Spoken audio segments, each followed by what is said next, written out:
Hello, everybody. We are back, he said, totally confidently. Question mark? I'm Ron Burgundy. Hello, everybody. Welcome back to A Fistful of Neutrons, a Fallout 2D20 adventure. My name is Ryan Danger. I am the host here on War Games News Radio. Thanks so much for joining us. We had a little bit of technical issues going live on this one, but I think we've got it all squared away. He said totally, again, confidently. And these are our players. Hello, players. Hello, players. Hello. Hello. Let us know in the chat. I'm a player. If everything is okay. I think we're back in it now. Things went a little bit sideways there for a second, but that's the nature of working remotely and doing what it is we do here at WGNR. But we are back now, at least tentatively. Again, for anyone who may or may not be watching the stream, let us know how things are working up. We are going to be kicking off episode 9 here. Things are still a little bit interesting with our crew as far as everyone in their activities here in Boulder City. But we're going to start off going around the virtual horn here so everyone can get to know our players once again. Let's start off with the one and only Yuri Andropov. Yeah, hi, my name is Justin, and I'll be playing the role of Doorman Guns. Wait. No. I will be playing Yuri Andropov, a ghoul priest and caravaner who has struck a deal with the sometimes shady Crimson Caravan to run some water back up from Dogtown. Hopes that we can establish a route to Longmount permanently, once and for all, the settlement of Longmount. Let's hope that that all goes out and that there's definitely no dastardly backroom deals happening with the Crimson Caravan. What could go wrong?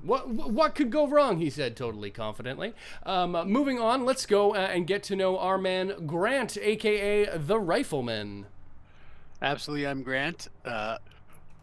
Playing Grant, the Rifleman. I'm very pleased that Pedro Dorman Guns will be joining us in the near term here, and that the whole incident in the tavern did not tarnish our reputation with the fine Mr. Guns. In fact, mistakes do happen. Mistakes do happen. It's possible that the altercation in the bar, which we'll discuss momentarily, maybe have endeared you to Doorman Guns. In fact, maybe that's one of the reasons why he's decided to join your crew as well. But we'll more on that momentarily as we get to know Johnny Bottlecap, as played by Raj. Hello. My name is Raj, and I am also not playing the role of Doorman Guns. I play the character Johnny Bottlecap, and it seems he's run into someone he'd like to have a better conversation with down at Trader Joe's here. So I'm interested to see how that's gonna play out.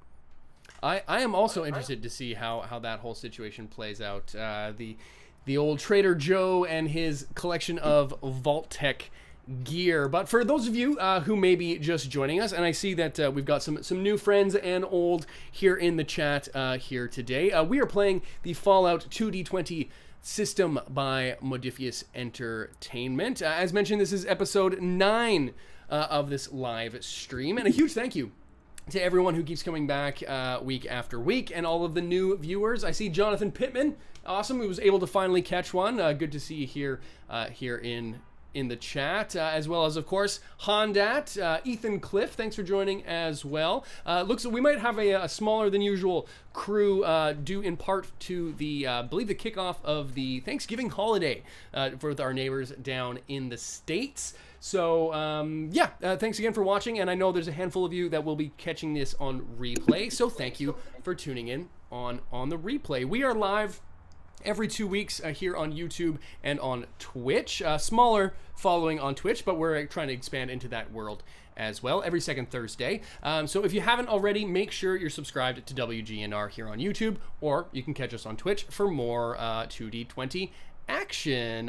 You can also check out a lot of the Fallout Wasteland Warfare content, live plays, reviews, all that sort of fun stuff, as well as a new series using the Elder Scrolls Call to Arms system. So it's all within the Modifius family, at least so far, and that's part of the reason we have one of these to give away. We will be giving away a digital copy of the Fallout 2 D20 rule book. This is our last copy of the batch that Modifius was able to extend to us, and I see folks in the chat here commenting prize pack. If you want to win a digital copy of this book, just comment ~prize pack in the chat, and we'll make a draw at halftime, and we'll come back with a winner. Speaking of which, if anybody knows how to get into contact with Not So Toxic on YouTube, they joined in last time, were loving the show, commented, won the prize pack, and fucking disappeared. And I've not been able to get a hold of them. So if anyone out there in our community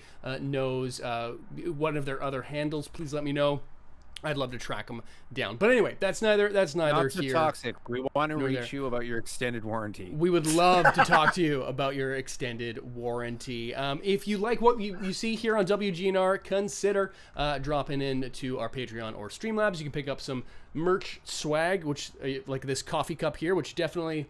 Oh yeah, definitely has coffee in it today, for sure. You can pick up some merch. You can even get yourself into our videos as a named character if you become one of our patrons. We've only had a couple so far, but we're hoping to add some more named folks into the mix as well. You can find links to all of our social media in the description down below, and join us on Discord, of course, as well, if you want to chat with us offline and get this in part of this little community that we've got on the go.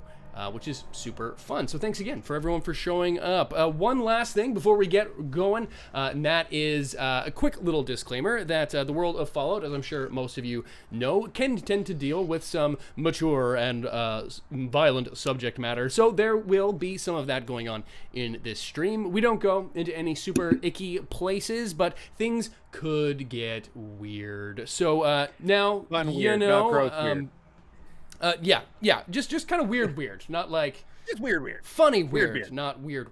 So, you have been warned that things can get a little bit violent, and our show does feature some fucking curse words. So, put your baby ears away, and glad to see you all are here again today. Capricious Nature is another one who's here as well. So it's good to see some familiar faces and some code DMs in there as well. So now that we are more or less set, let's set the stage about where we've been in the past few days, in the past week or so, because life in the big city has been quite eventful for you three wanderers. After about a week on the road from the settlement of Longmount, this ragtag group has made it to Boulder City, Colorado. The road was a dangerous one, fighting ghouls, mutants, raiders, all kinds of creatures along the way. But you found relative safety within the walls of Boulder, despite a quick little bar fight in the Brahmin Tail Saloon that saw Johnny and the Rifleman brawling alongside the hulking super mutant bouncer known as Doorman Guns. It was unavoidable. It was completely unavoidable. There was no way. Could not be avoided. There was no way that you couldn't not punch that guy in the face. Nope. No, definitely not. You three have now accepted... He had a shotgun. Well, only after the fight broke out, but we don't need to go having some revisionist history on that one. If you want to see what happened in the bar fight, go ahead and check out our previous episode. The settlement of Longmount needs a trade route to stay alive, and there's work to be done here in Boulder City. Yuri, you managed to get a foot in the door with the Crimson Caravan, thanks to a bit of a backroom deal with the very unlikable Robert Waxman. That guy was a bit of a bell end for sure. Yeah, I mean, yeah. There was no love lost between you and him, but you did end up accepting a contract to drive a Brahmin train down to the water treatment plant outside of Dogtown, formerly known as Denver. And if you make it back with some high quality H2O, Waxman will consider helping you open up a trade line to Longmount, completing your main quest from a game mechanic point of view. You were able to recruit doorman guns into the party, and this fan favorite NPC is here to provide some much needed muscle to your crew. While Yuri went to finalize the deal with Robert Waxman, Rifleman, and Johnny, you headed over to Trader Joe's and met the titular junk merchant of Trader Joe, who took a pretty keen interest in Johnny's Vault-Tec gear, because it seems Joe himself is an avid collector of all things Vault-Tec, and is an old acquaintance of the mysterious old drunk that you met back at the Altona Hotel a few days ago, who it turns out was once upon a time a vault dweller from Johnny's own home vault of Vault 86. Yuri, you are at the Caravan office with Enola, or we're headed there at the very least. And Grant and Johnny, you are in the back room of Trader Joe's, and Doorman Guns is waiting patiently to get the show on the road back at the Brahmin Tail Saloon. So that leads me with one question. What are you doing? I leave it up to you, players. Who would like to jump in first? I think Johnny wants to figure out what's going on with Trader Joe here. Like, hey, Mister. So what exactly is it you know about this brain that you heard of? Oh, the old brain, eh? Yeah, it's been a few years, but as far as I remember, old JD, he came wandering through here, looking a lot like yourself, but a bit more worse for wear, to be honest. He didn't have a long gun like this one alongside him, that's for sure. Pointing at Grant. He was looking for something. It seemed he was a little confused about what it was himself, but he called it the brain, and well, he was looking for some information on Vault-Tec in general, which is kind of what led him to me. He was a little downtrodden. He's been through a couple of times and seems happier since. But at the time, well, he was on his last. He was looking like he was on his last legs. I think he'd been searching for that thing for quite some time. Not sure where he'd come from before, other than Vault 86. I can't say that I very well know where it is, but I do have a little bit of information on Vault-Tec locations and the like. So he came looking for me, hoping I might have this brain device. But best I could tell, it was kind of the end of his rope. How's he doing anyway?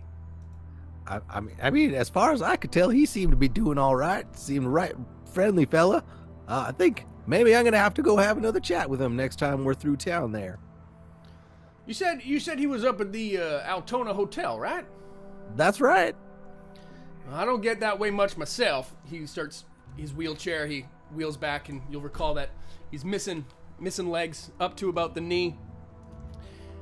If you do head that way, I got something else you could give him. He rolls back, kind of goes like around a corner, and this whole back room has all kinds of old, bits and bobs of Vault-Tec paraphernalia in different states of repair. He walks back, and he sort of rolls back, and he's going through some. You hear bits and bobs and metal, Vault-Tec lunch boxes and old, Vault-Tec manuals go flinging and flying as he's going through sort of piles of junk, and it takes about a minute or so, and he wheels back, and he hands to you a holotape. Well, when he traded in his whole kit here, this whole vault suit and Pit Boy and the whole 9 yards, well, I was surprised when he let it go for just a Vault 86 flask that I had found years ago out in the mountains, not too far down the old pass there outside of town. But anyway, he was looking for Vault-Tec info, and well, I was able to find this, but I haven't seen him since. It's not a map exactly, but it might help him. And if you're looking for whatever it is too, it could help you. He hands you a Vault-Tec. It's blue. You haven't seen a holotape that quite looks like this. But it says Vault-Tec on it. You know, like I said, I found it out near Buchanan Pass, and well, as far as I can tell, it's got some locations on it. I ain't ever had the ability to go check them out myself, but there might be something in here that might help you there, son. And if you see JD, you let him know. You let him know that I still got the collection here, and it's in mint condition. And you can see it is. This like hermetically sealed glass case is fully locked up as he hands to you a blue Vault-Tec holotape. Ooh. Will this holotape play in my Pip-Boy? Or I don't know. Will it? I don't know. Ooh. I mean, that's naturally Johnny's first instinct. Like, hey, thank you for this, mister. That's real big of you. You really took care of this stuff real well. Then he just kind of just jams it into, the port of his Pip-Boy and just 100%. like assume it's gonna work, Hot knife through butter. This bad boy goes right into the Pip-Boy, and it's off and running. And it fires up. It gets rolling, and with the classic scrawling text, and the big Pip-Boy, Vault Boy thumbs up comes up, and you see that it does in fact. It's a little beat up. It's it's running a little slow, but it's got some data on it. It appears to be what you've seen before in your Pip-Boy, using it as a map and a tracker. It has 3 separate pips that are coming off of it. 2 of them are a little tough to fully pinpoint, but it looks to be coming from the south, a little bit further south than Dogtown itself. 1 out to the east, which is on the other side of Buchanan Pass, and another, and it's very far east. And there's another one a lot closer, just on the other side of Buchanan Pass, and this one's coming through pretty clear, and it's not very far from a map marker location that says Granby. Oh snap! Granby. Like, Oh. is Grant like right next to me? Can I like? Oh, I'm definitely close. When I see you looking, I'm sort of looking over his shoulder here. I mean, why not? Son, some things are better left forgotten and in the past. Granby. I just shake my head, kind of turn away and take some steps walking away. You would have heard Johnny a few times, especially in the interaction with Cutler, the artist formerly known as Cutler, currently known as St. Louis. Godspeed you, St. Louis. Godspeed, St. Louis. St. Louis. You would have heard this name dropped a couple times. St. Louis, when he was still known as Cutler and a bit of a badass, which go back to, I think, to episode 4 or 5, if you want to get the story of St. Louis, all of you new viewers. You would have heard him mention this in a not so flattering way to our man Grant, and in fact, it's yet to be revealed exactly what happened in Granby, but you know that Grant has had some pretty adverse reactions to discussing this location in the past. That's because it happened in the past. What happens in the past stays in the past. Am I right? I mean, we all know mistakes do happen. Mistakes do happen. You have yourself a Pip-Boy. It's a little bit corrupted. There are some issues. Sorry, you have a Pip-Boy. You have a new holotape, and much like the one you retrieved from the library back on episode 2, it could potentially use some decrypting, but maybe that's a task for another day. You all did come in here for some supplies of sorts, and Trader Joe, he's sort of being wrapped up in this whole Vault-Tec interaction, is now sort of changes gears a little bit to his more bartery, salesman-y self, and says, For a friend, we could potentially work out a deal, but what exactly was it you all were... that brought you in here today? I feel like there was something else you were after. Well, I think the rifleman here might have been looking to score some more gear, but you helped me out plenty today, mister. Thank you so much. Well, it's been a while since I've seen any blue suits around, so it's been a pleasure to meet you, son, and like gives you a real big like double shake, pat down. Double tap. Double tap. I hope not a double tap. I lean into Johnny and I just I ask if I can borrow some caps, because I have none on my person. I also ask Trader Joe if Johnny has anything. If Trader Joe has any helmets that offer any better protection than just my like raggy cowl. Oh, how I wish there was a priest there to tell you about stuff. Tell you about stuff. Yeah, not so much. Sorry, can you repeat? I cut out for just a second there. Oh, just I'm looking for something that's like head armor. Oh, like a you know, an armored helmet of some kind. Like a cowl, like something. Probably not a helmet. Just like if there's even like an armored cloth or leather hood cowl type thing. Sure. Yeah. He wheels you back out into the main room. Yeah. Come and peruse the apparel section here, and it sort of walks you to an old, beaten up pre-war clothing rack, which has some old pre-war beaten up clothing on it.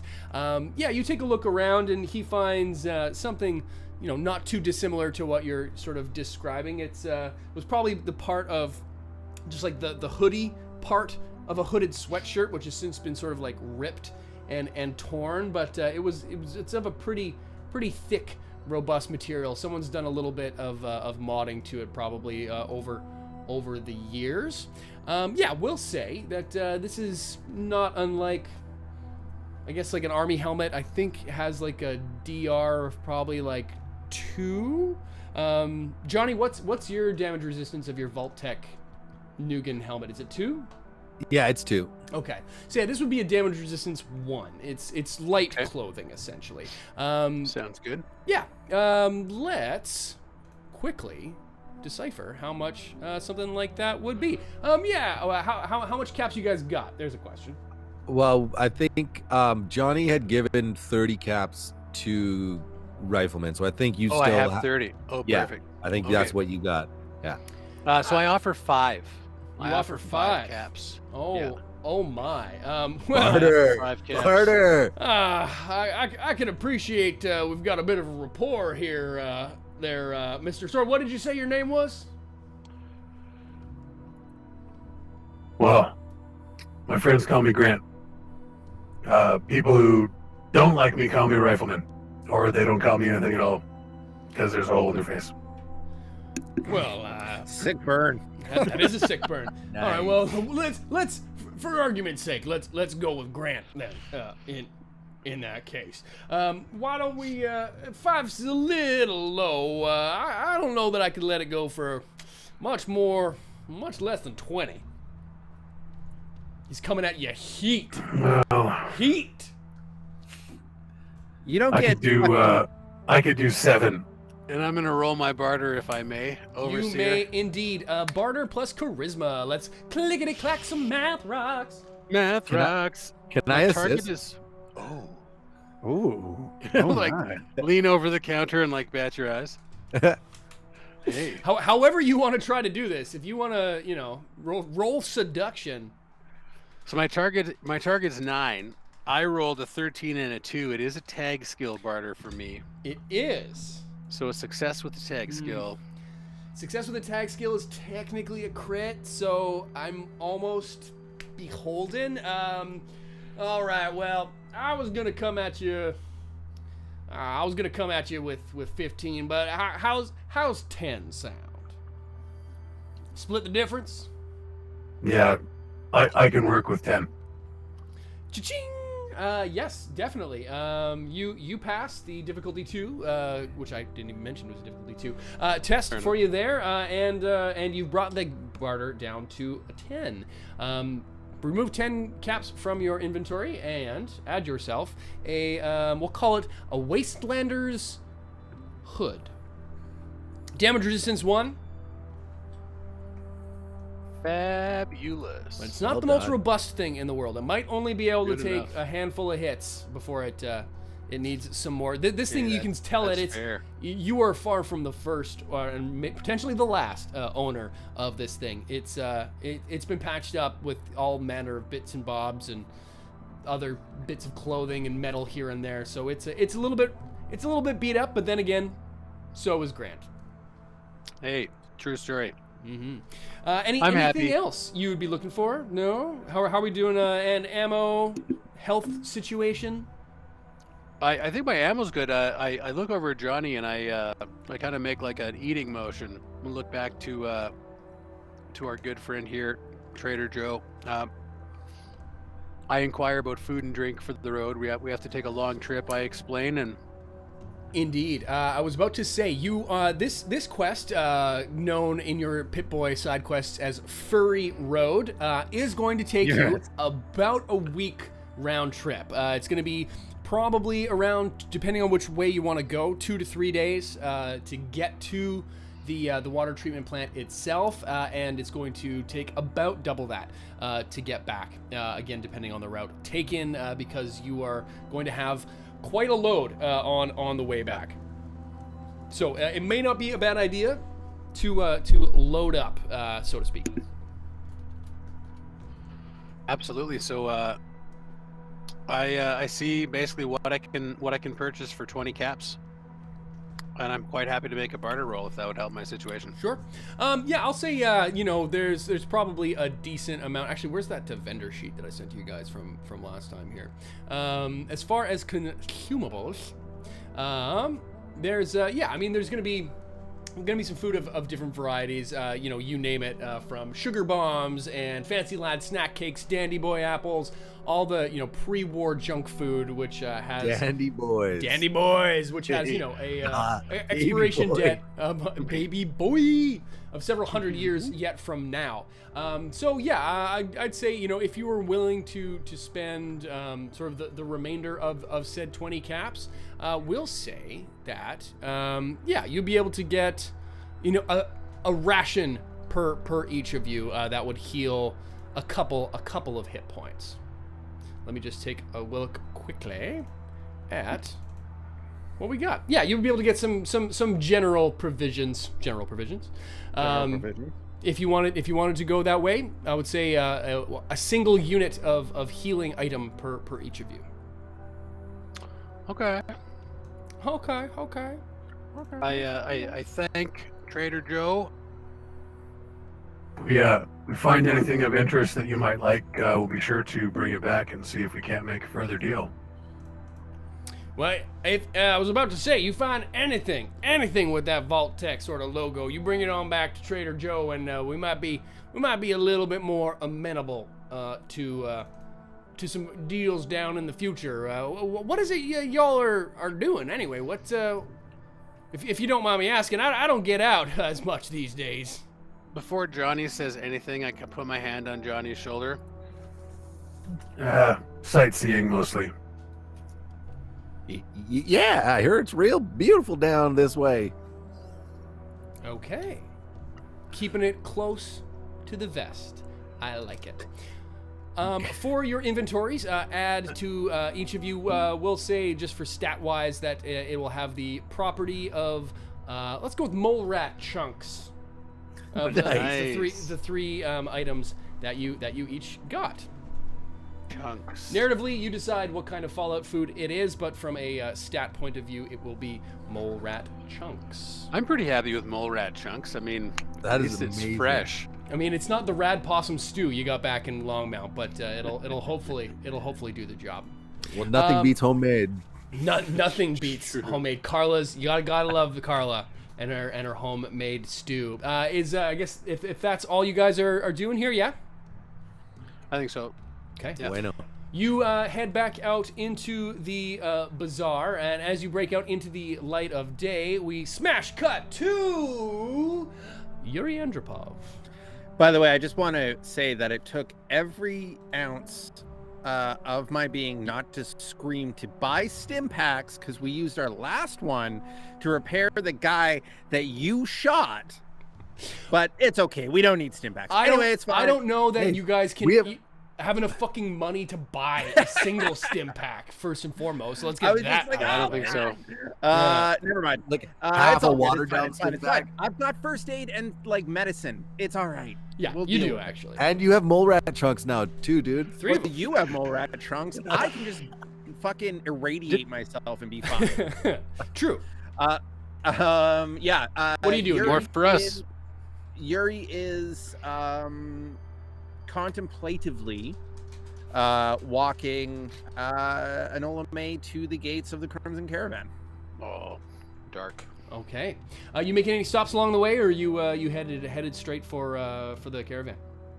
No, I don't think that I need to. Yuri doesn't really want for anything of this world too much. Okay. And he already gave, the provision getting side quest to the boys, so Sure. he's just heading to the Crimson Caravan, to drop Enola May off before they come a-looking for her. Yeah. As you approach the compound of the Crimson Caravan, just sort of on the other side of the Grand Bazaar, it's a very different sight in the daylight than you saw about 12 hours ago in the dead of night. There is activity. There are caravanners coming and going. Not like crazy, but there's you're seeing some loaded Brahmins moving in. There's folks, the odd armed guard and two sort of sitting out front, and there's a group of Brahmin you can see getting loaded into the back, and you see your old buddy Clint back there as well. But it's a much more this is what you're used to seeing at a Crimson Caravan depot. I'm much busy. I'll just patiently. I know the drill. Yuri knows the drill. I'll patiently get in line for the way station to enter the compound.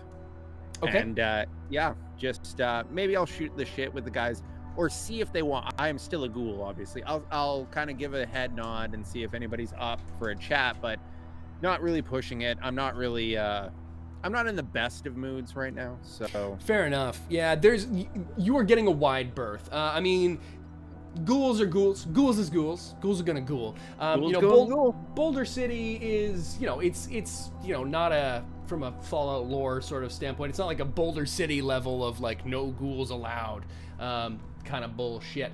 But you're still a walking corpse that throws people off to a decent amount.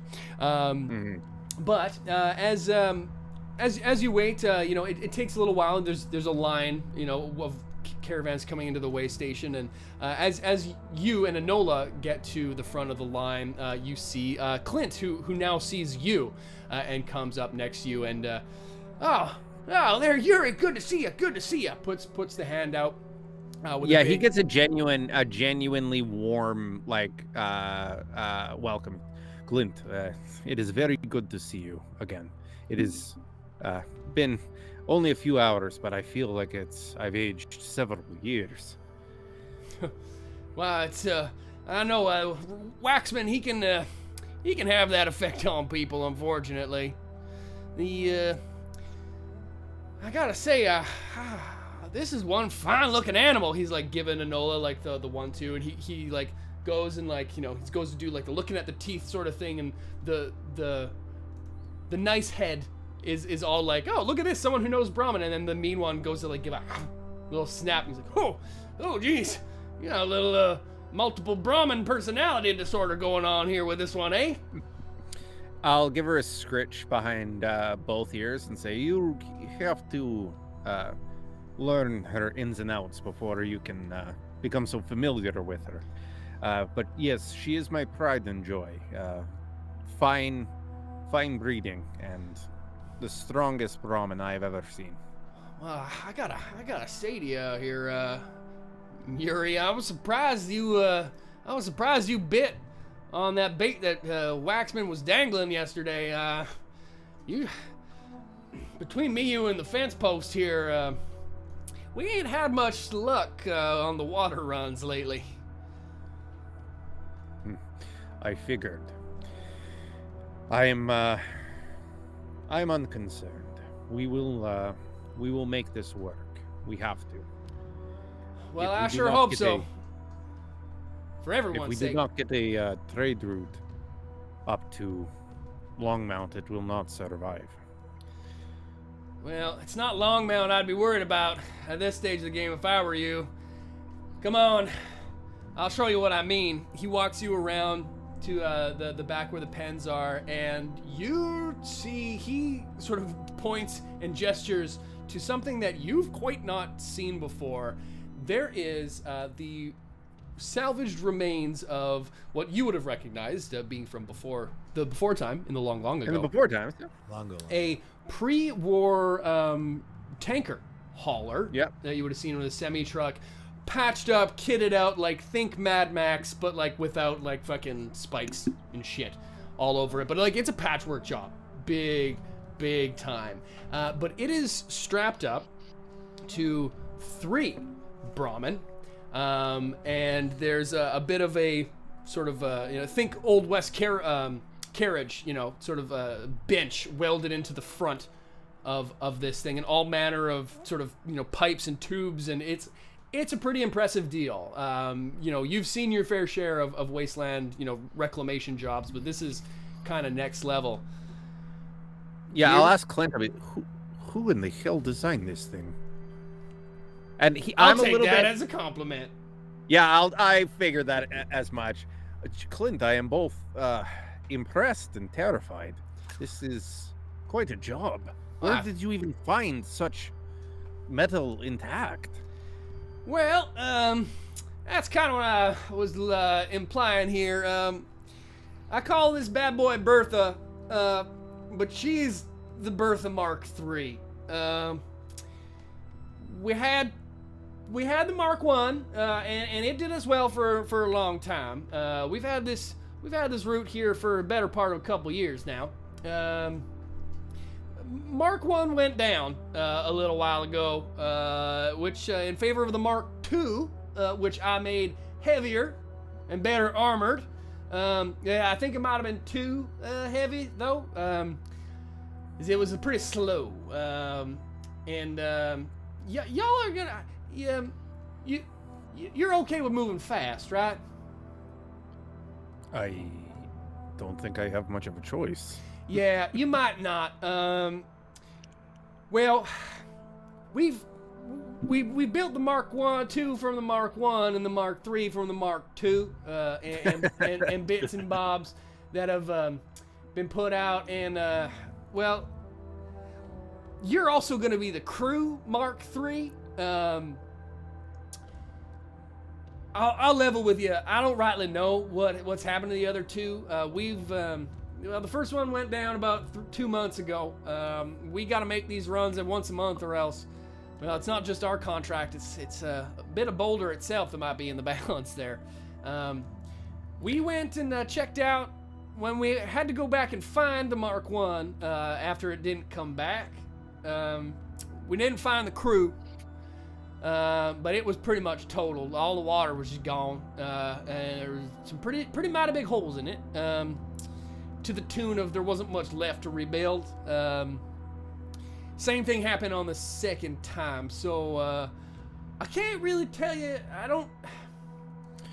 Something. It's been bad. Let me just say it that way. Waxman's got you by the short and curlies, I gotta say. You don't know what happened. You have no idea what happened to the tankers and crew?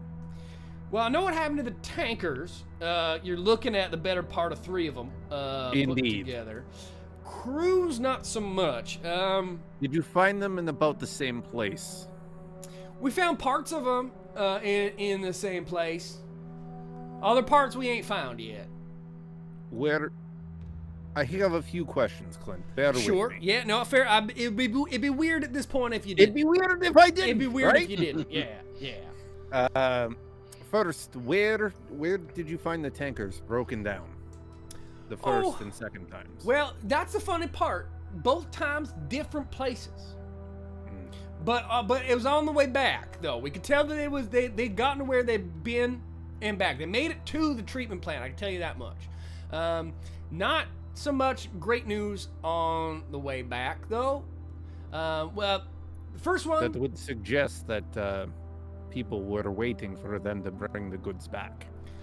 I mean, Do that the was... dirty work. That was kind of my thinking too, right? I mean, I'm no stranger to being bushwhacked and highwaymen. It happens, right? It happens. You know that it happens.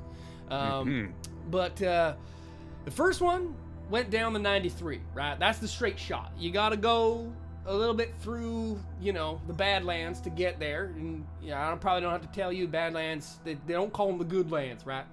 Not so great. Quick shot, straight shot. It's the way we've been doing it the whole time we're here. They didn't make it back. Something or someone got them. So we thought, okay, well, let's send the next one the long way around, the 36, right? You'd think, take a longer way, gives you more time, don't have to move so fast. Yeah, they didn't make it back either, coming back up the 36. So it's, it's 36 of one, 9 to 3 of the other, if you catch my drift. Yeah. Okay, I'm going to turn my gaze to the tanker, and I'd actually like to do like a science check on it. Okay. I'd like to see if I can see evidence, because this thing has been patched up several times I want to see like what did the damage to this thing. Sure. I'd say several times that it was destroyed. For sure. We'll say this will be like an intelligence plus survival. I'll make it actually. Okay. It's gonna be all right. Excuse me. We'll make it a bit of a scaled test because I like these. It'll be. I'll cap the difficulty at 4. Depending on how many successes you get will depend on how much information you get. Okay, am I making multiple rolls then? You will make one. Well, you make one roll, one attempt at the test, and depending on your successes, I'll give you more goods. So you'll do your standard 2d20 roll on it, but it's gonna be a difficulty. If you want to know fucking the serial number of this thing from before the war, you're gonna have to score You know what? This is, gentlemen. I'm sorry. This is I think we're gonna need a lot of good information on this. Totally. So I am gonna buy dice for me. Find the black box, like yeah. yeah. I want to buy a shitload of dice for me. You said it's a difficulty 4. It's gonna be difficulty 4. And it's intelligence plus survival. Okay. So can I buy? Oof. How many dice can I buy from you? You can buy as many as you want. I think you can buy up to 3. So if you want to buy, 2. You know what? We're gonna make the first 3 die buy from the overseer. I'm just not going to tell you how many action points you just gave me because I already have a pool of 6 from our last game in which I didn't spend a good get you. So this is strategic. Go for it. It's good call. We need this information to understand what we're dealing with. You do. It's 6 though, right? It was 6. It wasn't 6 though. Okay, I'm rolling my 5 die. 5 dice, burgers and fries. Fuck yes. What do you got? So survival is actually a tag skill because I'm a fool. Oh. I got a 4, a 3, a 2, so that's a crit. An 11 and a 17. My target number is an 11, so I got 1, 2, 3, 4, 5 successes. Oh, okay. So so you're gonna gain some experience from making that difficulty 4 test as well. So that's good. So that's tight. So you start looking this thing over, and like you're doing the whole thing, like you're getting underneath with like wrenches and stuff, and like you're looking at every nook and cranny and pockmark and bullet hole this thing's ever gotten. First and foremost, you can tell that it literally seen the war, both nuclear and otherwise. There's all manner of battle damage on this thing. You can tell a couple things right off the hop. There's small arms fire. Ricochets and pockmarks and that sort of thing. But this thing's pretty tough. Even before the war, it's one of these, military grade, like it would have been hauling, nuclear infused gasoline or whatever the hell. So it's Gasoline. Gasoline. Gasoline. It's like she thick. THICC. So there's like small arms fire, but you can tell that that's probably not what took this thing down to begin with. You also see what really sort of catches your eye are these dents. There's areas where it's been reinforced, and then even the reinforced areas have been dented as well. There's like very large, sizable impact craters on this thing. Any scorch marks, or is it just purely physical?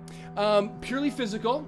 You don't see like, you know, fire and like flame damage at all, but you get the impression that this thing has taken some impact from a number of things. You can tell right away, you know, this thing's been attempted to be, you know, taken over by raiders and the like.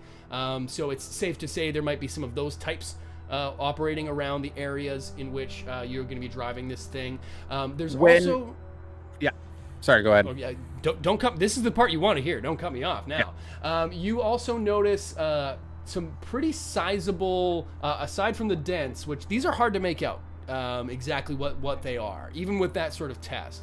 But you can also see the very telltale sort of scratching and claw marks of what you recognize to have been mirelurks. Oh, mirelurks! I fucking hate mirelurks! I know you hate mirelurks.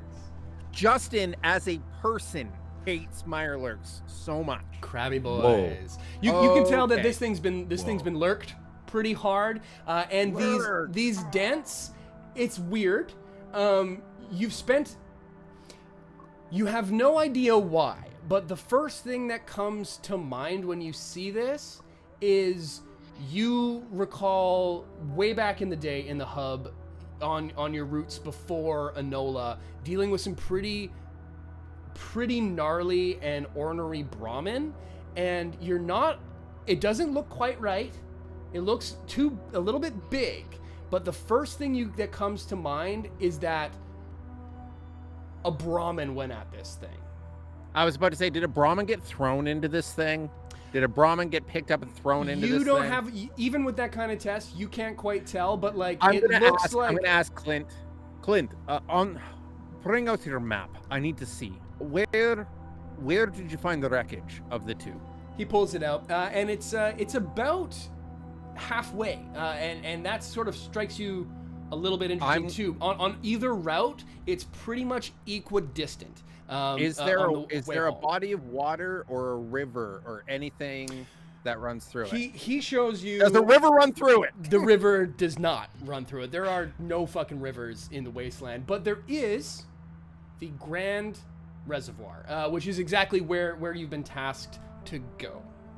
Were they both jumped near the Grand Reservoir? No, the Grand Reservoir is your terminus. It's further south than you've ever gone, and much closer to, you know, Dogtown downtown sort of proper.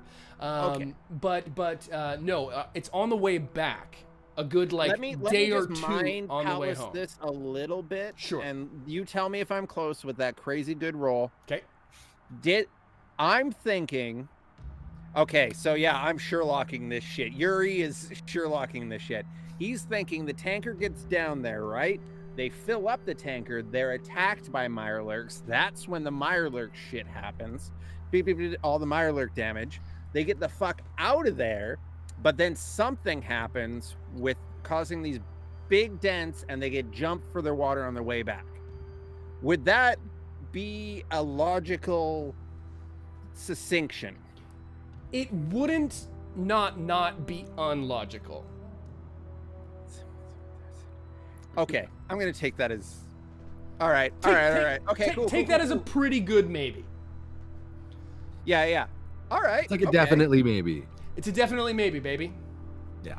All right. Yeah, I'll turn back to Clint and say, this thing has absolutely seen damage. I see probably Raider small arms, mirelurk damage, and then things that I cannot identify, but it's going to be big if it's going to dent a pre-war military tanker like this. Yeah, like I said, I wish I had more for you, pal, but unfortunately that's about all. And like as he's like continued like try to keep talking, you see Robert Waxman approaching you. Yes, Mr. Waxman, I was just about. No, you said to let you know when Mr. Andropov showed up here again. He's like really timid, much more so than he was in their interaction the night before. Yes, Mr. Andropov, I was hoping we'd see you again. I see you can take a look at what is it you called this thing, Clint, again? Bertha. Yes, Bertha, of course. Yes. How do you like our little ride here? He's like again like way too chuffed and impressed with his like shitty little outfit here. I'm going to wipe my hands off because I've been working with the tanker. They're all greasy. I'm going to wipe my hands off and extend a hand back to him and say, "Hello, Mr. Waxman. It's very good to see you again." Yes, as well. I trust you and your this crew of yours are about ready to equipped to handle the task. I imagine this must be the Brahmin in question.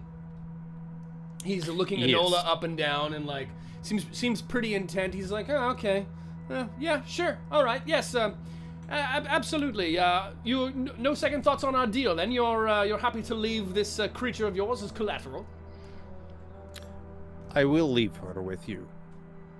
I will need the receipt. Our crew will be back at first light tomorrow morning to set out for Dogtown. Well, yes, I suppose we can wait another day or so, but you do understand it could be at least about a week or so before you're able to actually get back here. The time is of the essence there, sir. What time is it right now? We'll say it's probably afternoon, probably like just. You guys had a bit of a slow start at the saloon after your night. Yeah, I'm gonna look up at the sun and just look back down at him and say, it would do us no good to set out into the darkness. We will leave at first light. I will be here assembled with my crew. You will house Enola May in comfortable lodgings until my return. And I will be taking that receipt for her now. Yes, here, well, let's make it a little official, shall we? I've had this prepared. He pulls out it's a deed, but it has a big stamp on it that says temporary. You go over the fine print and you can see that it's like a temporary bill of sale with like a hold on it. I'm not fucking gonna sign this boilerplate without doing a check, son. Sure, yeah, if you want to do like we'll say it's a... Yeah, I want to do like an enter or whatever check on it.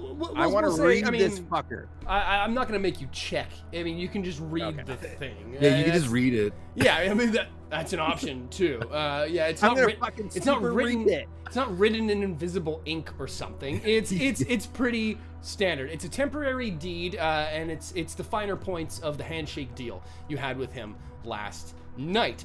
He's exchanging he's offering you a handful of things. Number one, 200 caps. And this tanker in exchange for all the water that you're able to bring back. If you return without any water, he will keep Enola.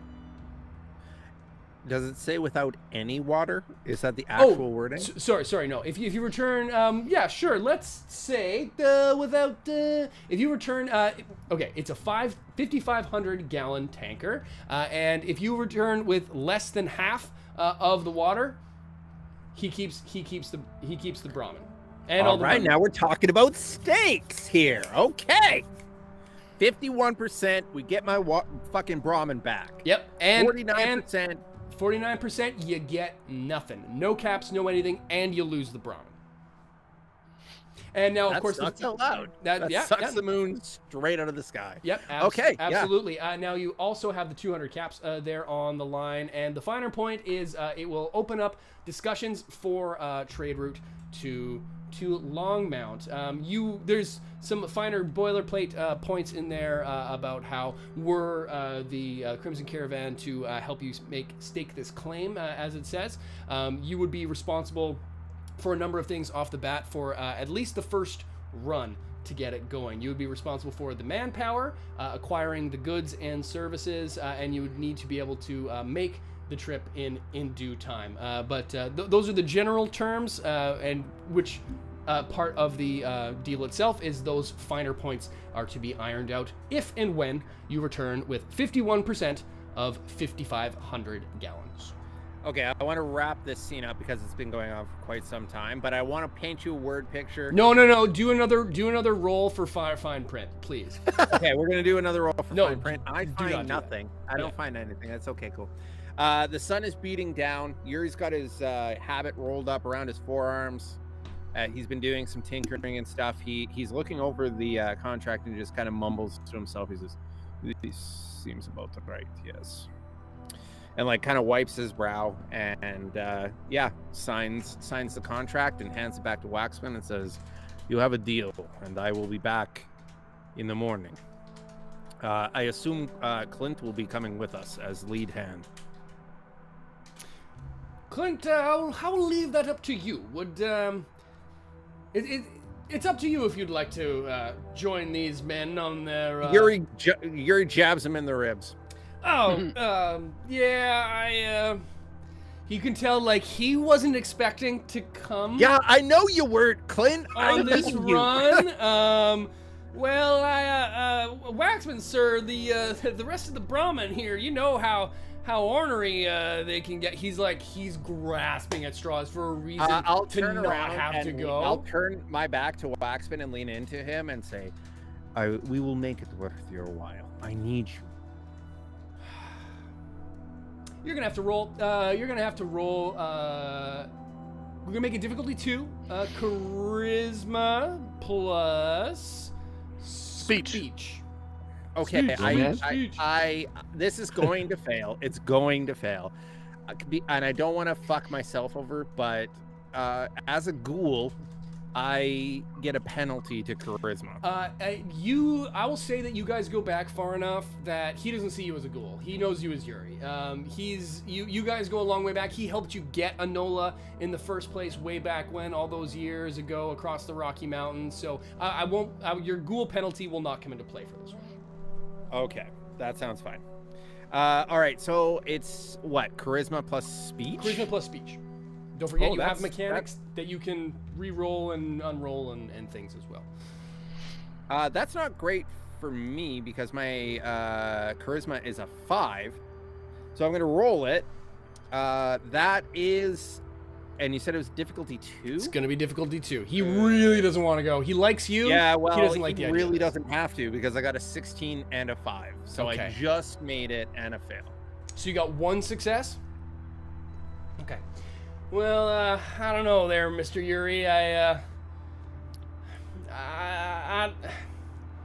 don't like to be away from the Brahmin, and I did just finish telling you about all the dead people we sent down the road. Listen, if I'm gonna go, we gotta make it a little bit worth my while. Let's say if I do this, then how about I will need a proper hand to run the Longmount Trading Company back in Longmount. You will have the run of your own Brahmin stable.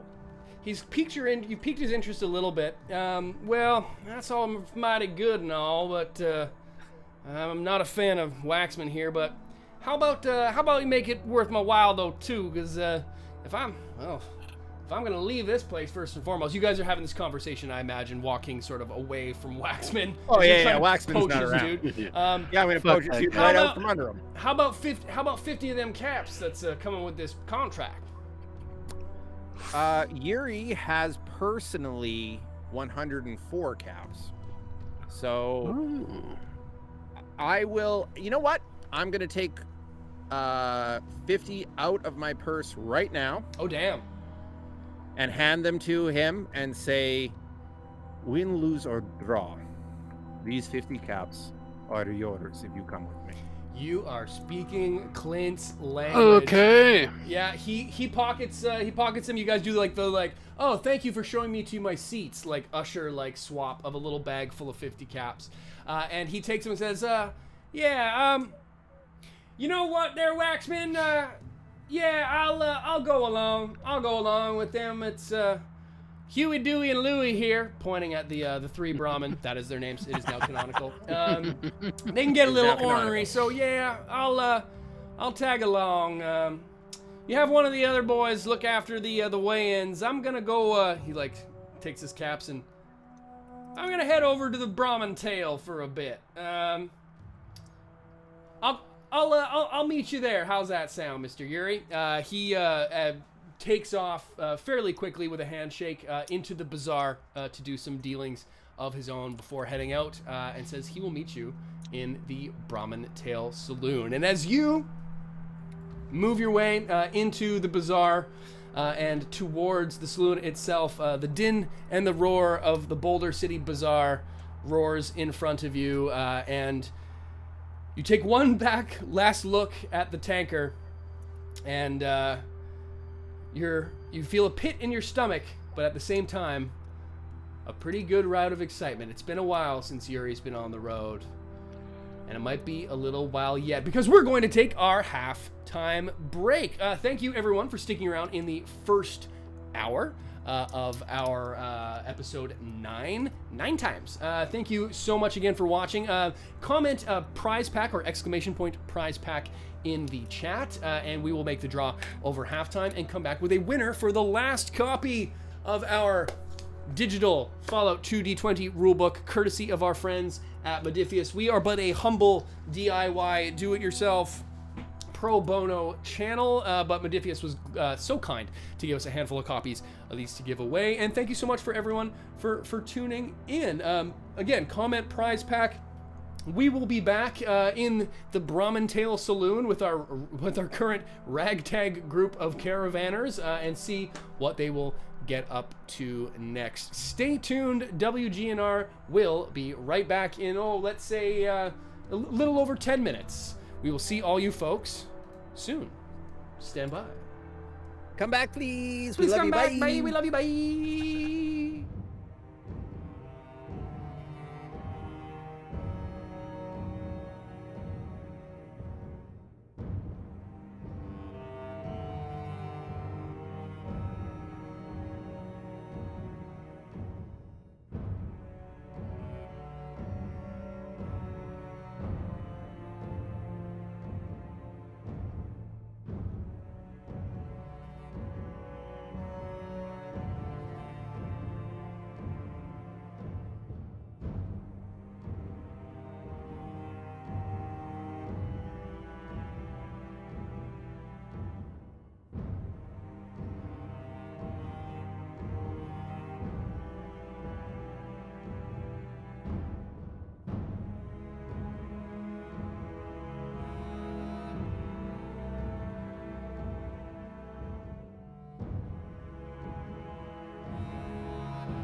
And we're back. Hello, everybody. Thank you all for sticking around through to the break. Viewer retention, look at that. I think we only lost one person in between there. So many thanks to everyone for sticking around. Hopefully you can all make it through to the end here, because we're gonna be moving things along. But the first thing we're going to take care of is the fourth and final giveaway of the Fallout 2 D20 Rulebook digital Hooray. style. It's 400 pages. It's great. Again, thank you so much to everyone at Modiphius for all the support that they've shown the channel. Thank you so much. This community that's been growing, and for obviously giving us some stuff to give away to you guys. If you want to win more prizes through the channel, we're doing giveaways, one at least every month through the WGNR Hobby League. If you like to make weird little figures like I do, or build terrain or anything like that, or just want to get involved, then come on over to our Discord. You can find links to that down below. Great little community. I think we've got almost like 200 people in there now, which is super fun. I know there's a lot of you in the chat today from there as well. Jonathan Pittman and a handful of others. Great to see some cross-platform work there as well. And also, if you're into painting little miniatures, go check out Jonathan's YouTube as well. He's got great tutorial videos that he puts out, usually one every Friday, which is awesome on Fallout Fridays. Really great work there as well. So please come on in, be part of this community. It's a great time. But with all of that out of the way, let's get down to business to defeat the Huns. Because we have a winner for the final one. And actually, I'm surprised it took this long for this individual to win something in our giveaways. They've been throwing down since like day one. One of our few sponsors on Patreon who's gone ahead and won himself. Drum roll, folks. The winner is Vault Viking. You have taken the prize on our final giveaway here for the buddy. Fallout 2 job. D20. Congrats. It was a smaller pool of people entering this time, so it's really great to see y'all jumping in. So thanks again so much, Vault Viking.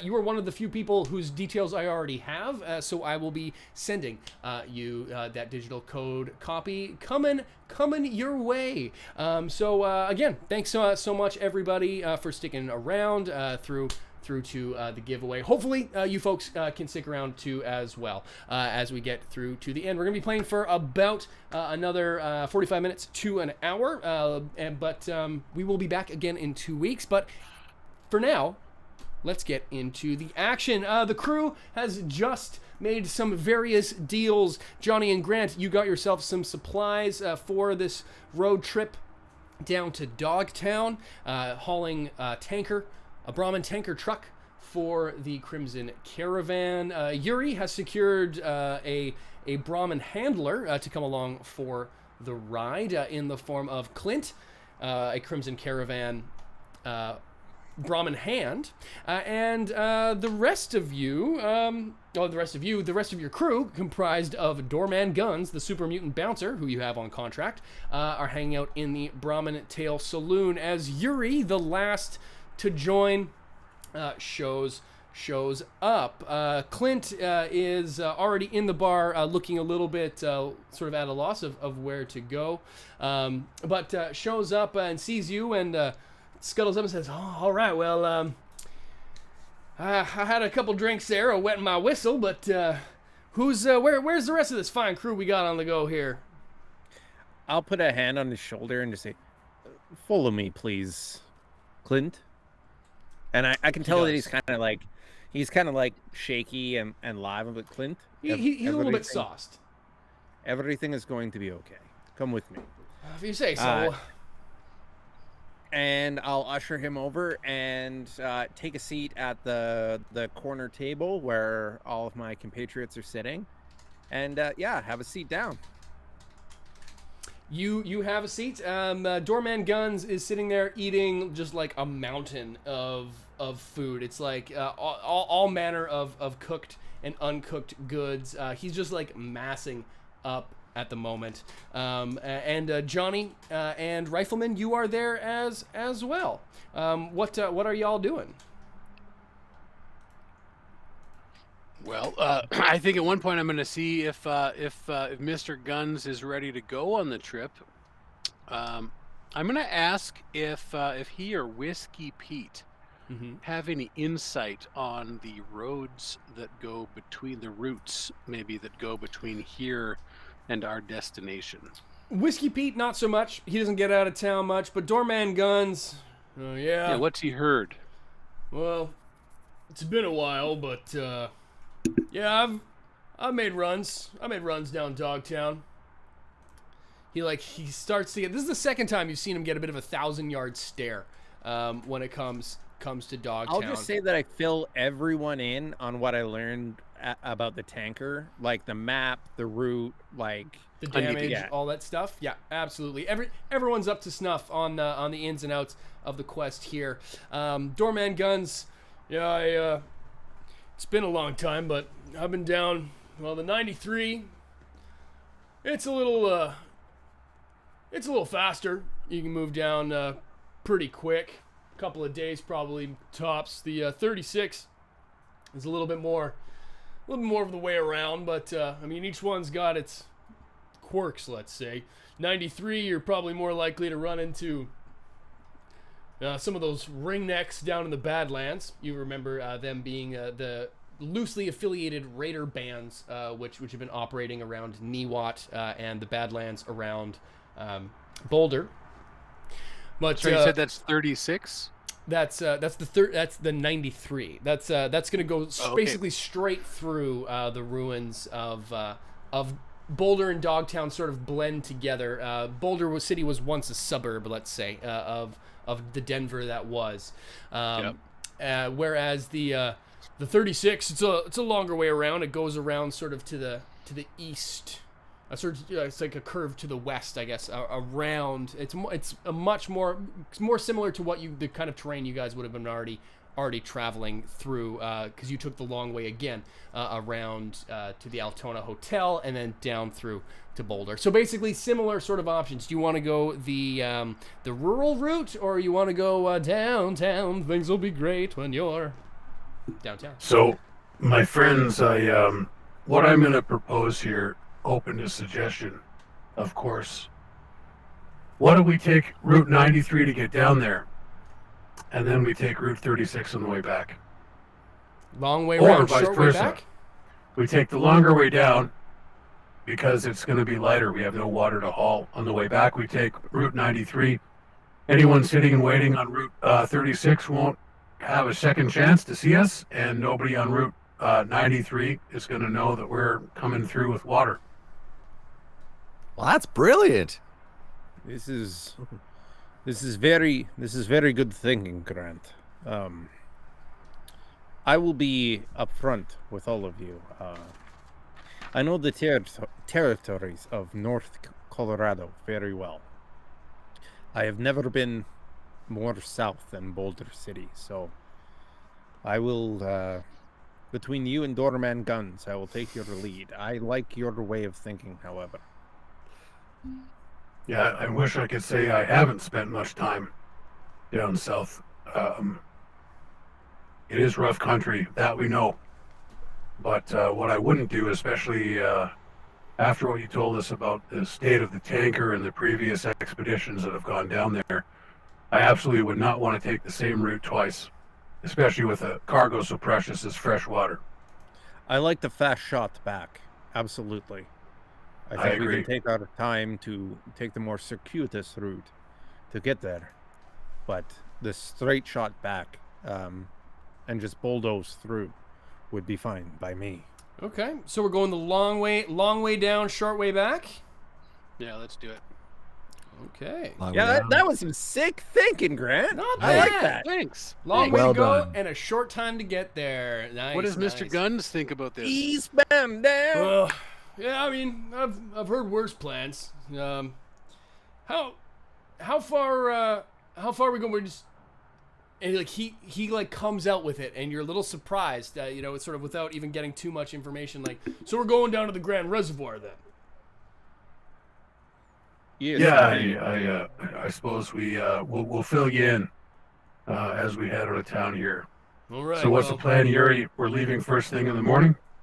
at first light, we will pick up the tanker, and I kind of elbow Clint again, and I say, "How fast could we possibly move unloaded?"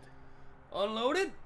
Well, I mean, if you really want to kick it up, speed-wise, yeah, we could get you down there.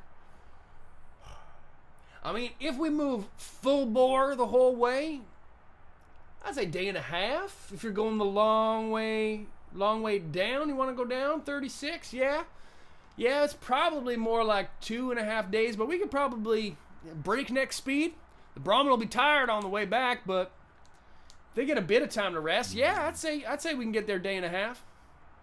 Well, maybe we book it down, give the Brahmin a bit of rest in safe territory by the destination, and then we save our energy for the trip back. I suspect it's going to be the slog.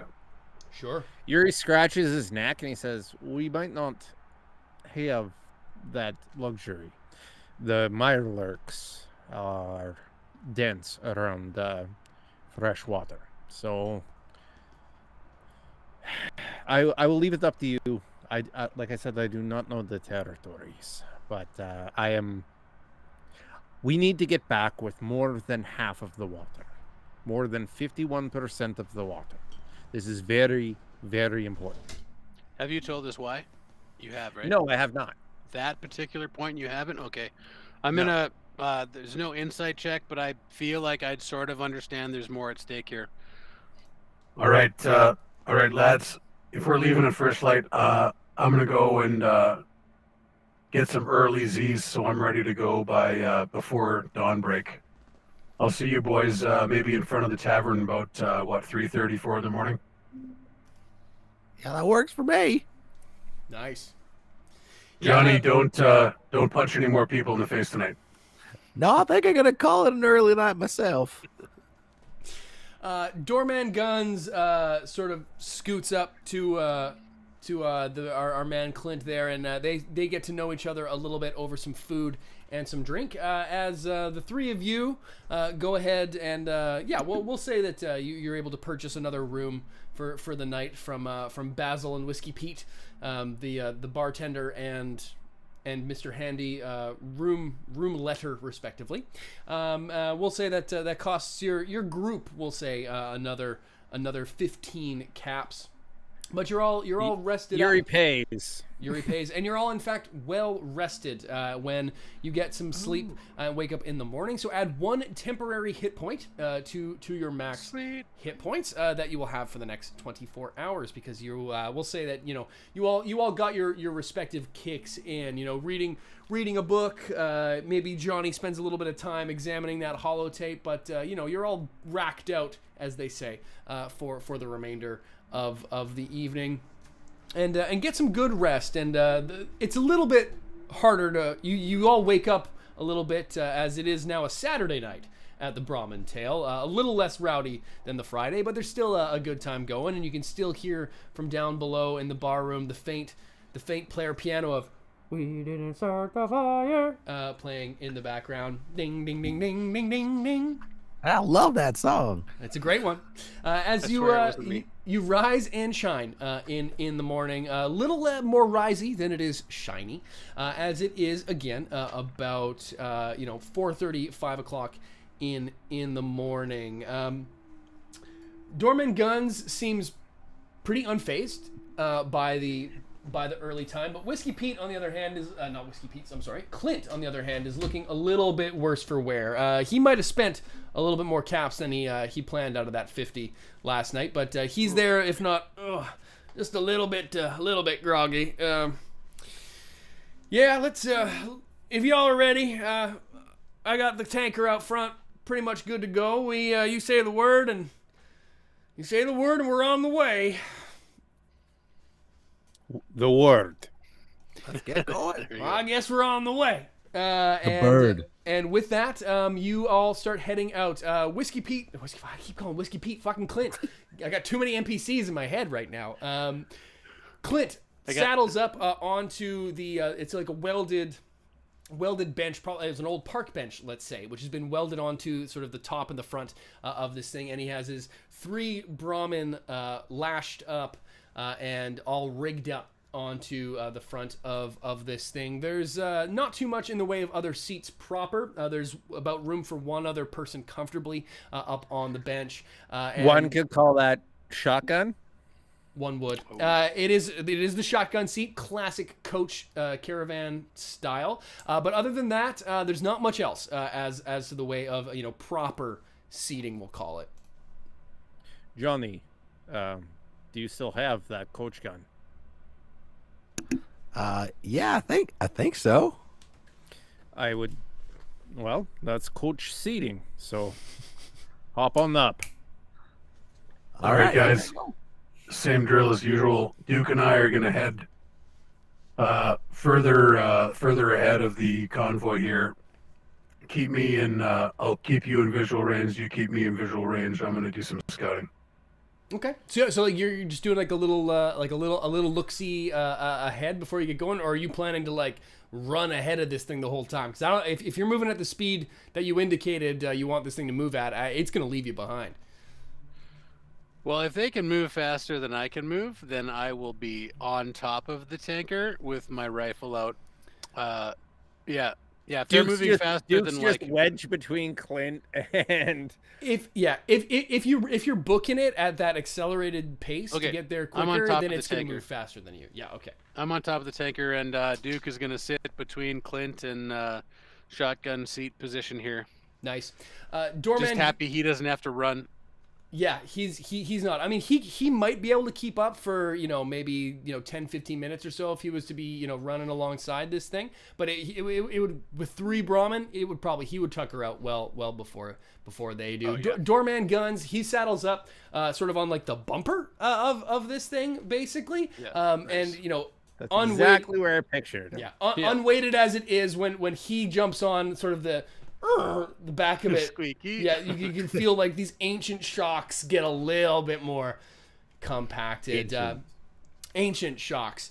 And as you begin making your way through the town proper, you make your way to the, again, giant sort of metal doors, and there's a good number of folks are gathered to see this thing as it makes its way out. Like, it's not quite the getaway or the send off that you had in Longmount when you began this quest some week ago or so. But there's a good lot of people who are coming and walking, and it doesn't take a lot for people to be like, oh yeah, look, all right, they're going out again, really? Oh yeah, they sure patched that thing up again. It's like you can tell that like this thing leaving and coming back more destroyed and armored up is like become a bit of like a spectator sport. As the doors open and members of the Boulder City Sheriff's Department sort of give a nod and really don't look twice at this thing as you make your way out the gates. And Yuri, sorry, where are you standing on all this? Yeah, I was about to say, do you know on like tankers, or I guess we have a lot of UK and like European on transports. Lorries. Lorries. Ugh, that's bad. When they have like the empty, or no, they would be the gas tanks that are like underneath, like where the actual truck would be. I'm gonna kind of just like stand up on one of those and like lash sort of my belt to like one of the supports. Hanging off like you're on one of those sail ships? Yeah, basically I'm gonna be hanging off the side. It's not very comfortable, but like it's the only place that's not riding a Brahmin or on top of the tanker. It's pretty epic. Yeah. Okay. Yeah. You lash yourself sort of onto like the side of this motherfucker. As it starts that to go, I can stand comfortably and kind of just lean back. This works perfectly. From sort of the left hand side, with the reins in hand, your man Clint bends over to where you're just sort of hanging on precariously and says, "Hang on tight. It's gonna be a rough one, and I'll see you in hell." Yeah. If anyone draws or sketches this scene, I will literally send you $20. The action has commenced as this thing. It's like still at the crack of dawn. It's that like dewy, misty, sort of blue light of morning. As this thing, it's pin drop silent, and we'll even say, well, as the whip cracks, pull out, fade out to about a kilometer or so down the line into the Badlands. The sun has began to rise, and the mist is getting cooked off by sort of this autumn sun. And a very small speck in the distance, if you're watching this coming on, a dust cloud starts to grow. And at a speed, unlike things have, often moved in the wasteland, this thing gets closer and closer and closer. And as it whips by our camera, you guys are fucking cooking. This thing is just motoring. It's a little bit bewildering at first. Johnny, you've never moved this fast on anything at all. Like walking is the only thing that you're used to. You probably maybe never even hitched a ride on a Brahmin moving full tilt. Yuri, you're a little surprised at which the speed that these 3 Brahmin are able to pull this thing, and you are just goosing it down the road. As you are doing so, why don't all y'all give me some perception plus survival checks? I would love to. It's gonna be a general, right. no target, but whatever you get will inform what you see. Well, these are actually very good stats for Yuri. So that is a target number of 10, and I got a 5 and a 3. I was not paying attention. I was reaching down and scratching Duke's ears. Okay. No successes. I fail. Yep. No successes. Mine's interesting. My target number is a 6, and I rolled a 3 and a 20. So a complication. So maybe I'm looking at something, but I don't see it. Like sure. Okay. Let's play this one interestingly. Why don't you go ahead and give me a D100 roll? Yes. Critical fail. So we are using a 2 actual Fallout 100 encounter lists. These ones I believe are made by Mortagon, perhaps, on the Fallout 2D20 community Discord. If you want to get, I might have links to that down below as well. So if you're interested in checking out these 100 encounter sheets, you can do so. They've been a lot of fun so far to use on mixing stuff up. So yeah, why don't we go ahead and have Johnny do a D100 roll as he tends to do, and let's see what happens. 65. 65. Good number. That's a good Stay number. alive. 65. Respectable number. Okay, unos momentos while I find the 65. I'll permit it. I'm going to allow it. Okay.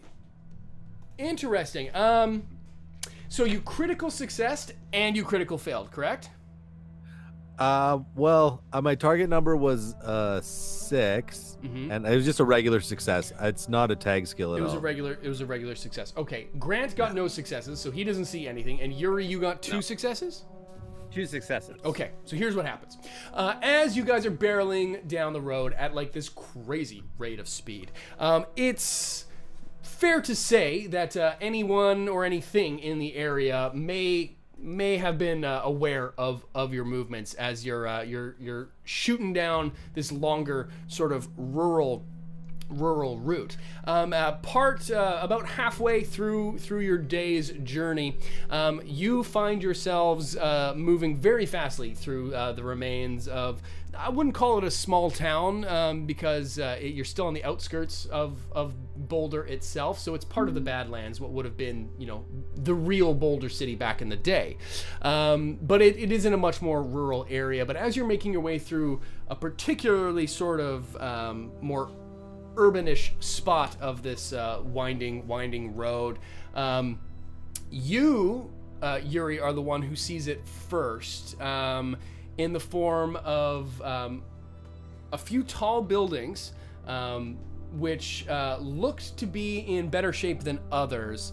And you sort of give a quick look into the sort of caved out, broken down half of one of them, and see just in time to see the barrel of a pipe rifle sticking out the window as you're traversing down what you have sort of quickly ascertained is a trap. Everybody give me initiative numbers. Oh, Shooty hoots. 11. 17. That's a big old 13. Okay. Grant, Yuri, Johnny, and Doorman Guns. Yes. I mean, I'm not that excited. Not that excited. Yuri, you're the only one that sees it first as the shot rings out. But you are making your way through a bottleneck at this point, and it is a bottleneck that is not of natural type. You quickly discern that there are cars you ascertain that there were cars sort of pulled into certain areas leading you down this particular side streets, and you are jumped as the first shot rings out, and it rings. Just so I know this, like Clint doesn't. I know this. Clint does not know this yet, right? No, but he finds out pretty quick as a shot as his shot comes. The off. bullet. The bullet is the bullet and the gunshot is a pretty telltale situation that you are currently under attack. A shot rings out in the vicinity, just as you sort of pass behind it towards Doorman Guns. Okay, and that's both a success and a critical failure. Another 20. So the shot hits Doorman Guns for no damage. Wow. We'll just say canonically, like, he gets shot, but like it might as well have been a BB gun, because the bullet like goes into his mass of flesh, and like he doesn't bleed, and it doesn't come out. But he gets shot. Doesn't bleed. No, he gets shot in the. I don't trust anything that doesn't bleed. Yeah, he gets shot in the left leg, and the bullet just like goes in, and everything's fine. It Does he, like, just absorbed pick it out into his, like it's a blackhead. like little bit, yeah. Like popping. It's like that scene in The Mask where he gets shot full of like bullets and then just like machine guns it out.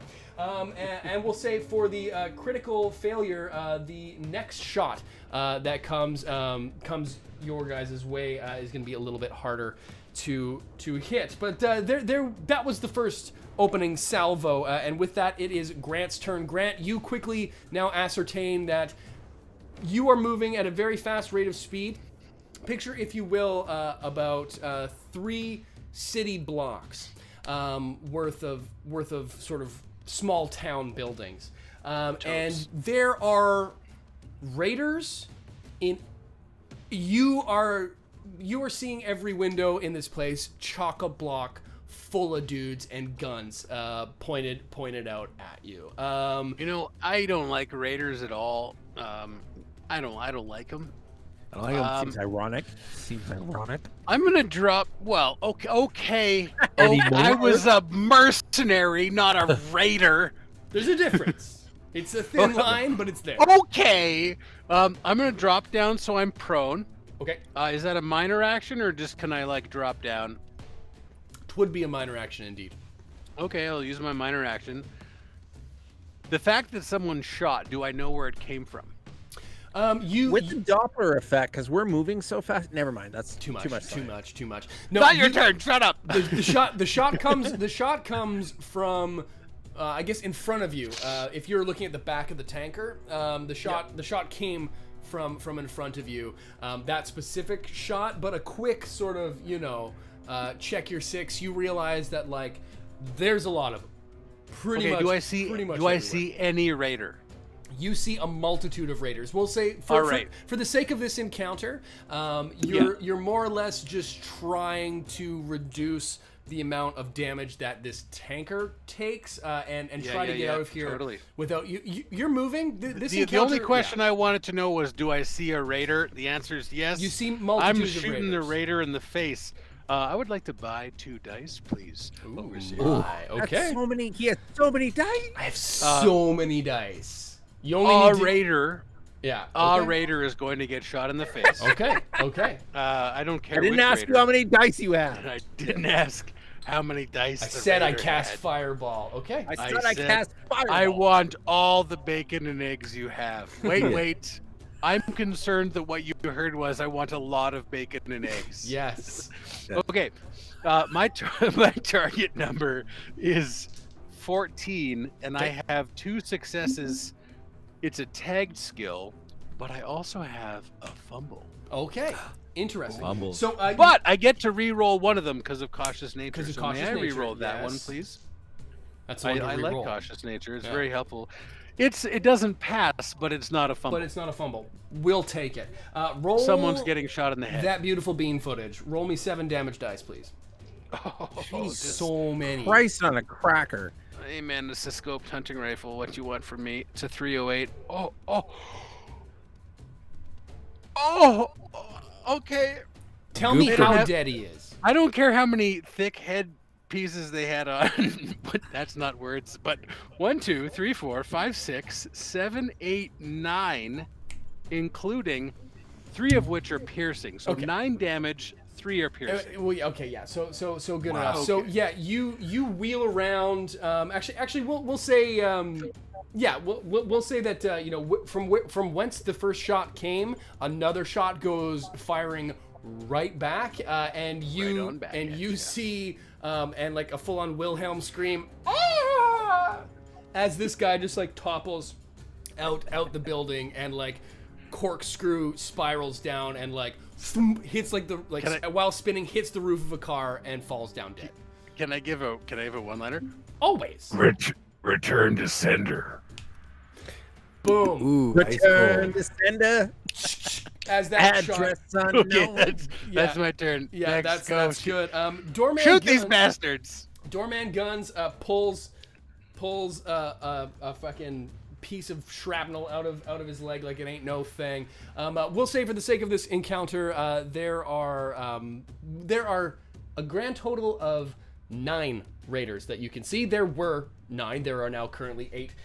Doorman Guns takes a look at another one, and he's not really the world's best shoot, but he does have that pipe pistol. And he gets a critical success, so that's gonna hit. Yeah. So that's gonna go ahead Oh my God. and fill My up boy guns.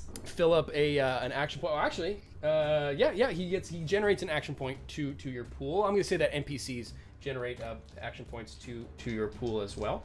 He rolls damage.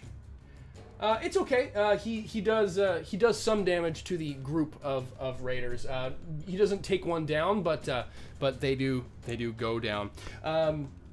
This is where things get interesting. These raiders are. This is one of the few times we're going to have them attack as a group. So basically, this all just happens. Like the first shot goes off, you guys return some fire, and then just stealth is over for this crew. Point of order. I didn't get to return fire, nor did Raj. You will. Okay, it's fine. You will eventually, but they have a higher initiative than you because you're a scrub. So.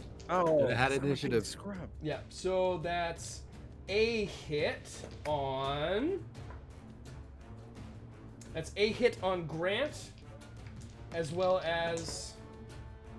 Oh, Yuri, you are able to, from where you're hanging, you are able to dodge the fire, but both yourselves, Grant and Johnny, do get winged for 3 damage a pop.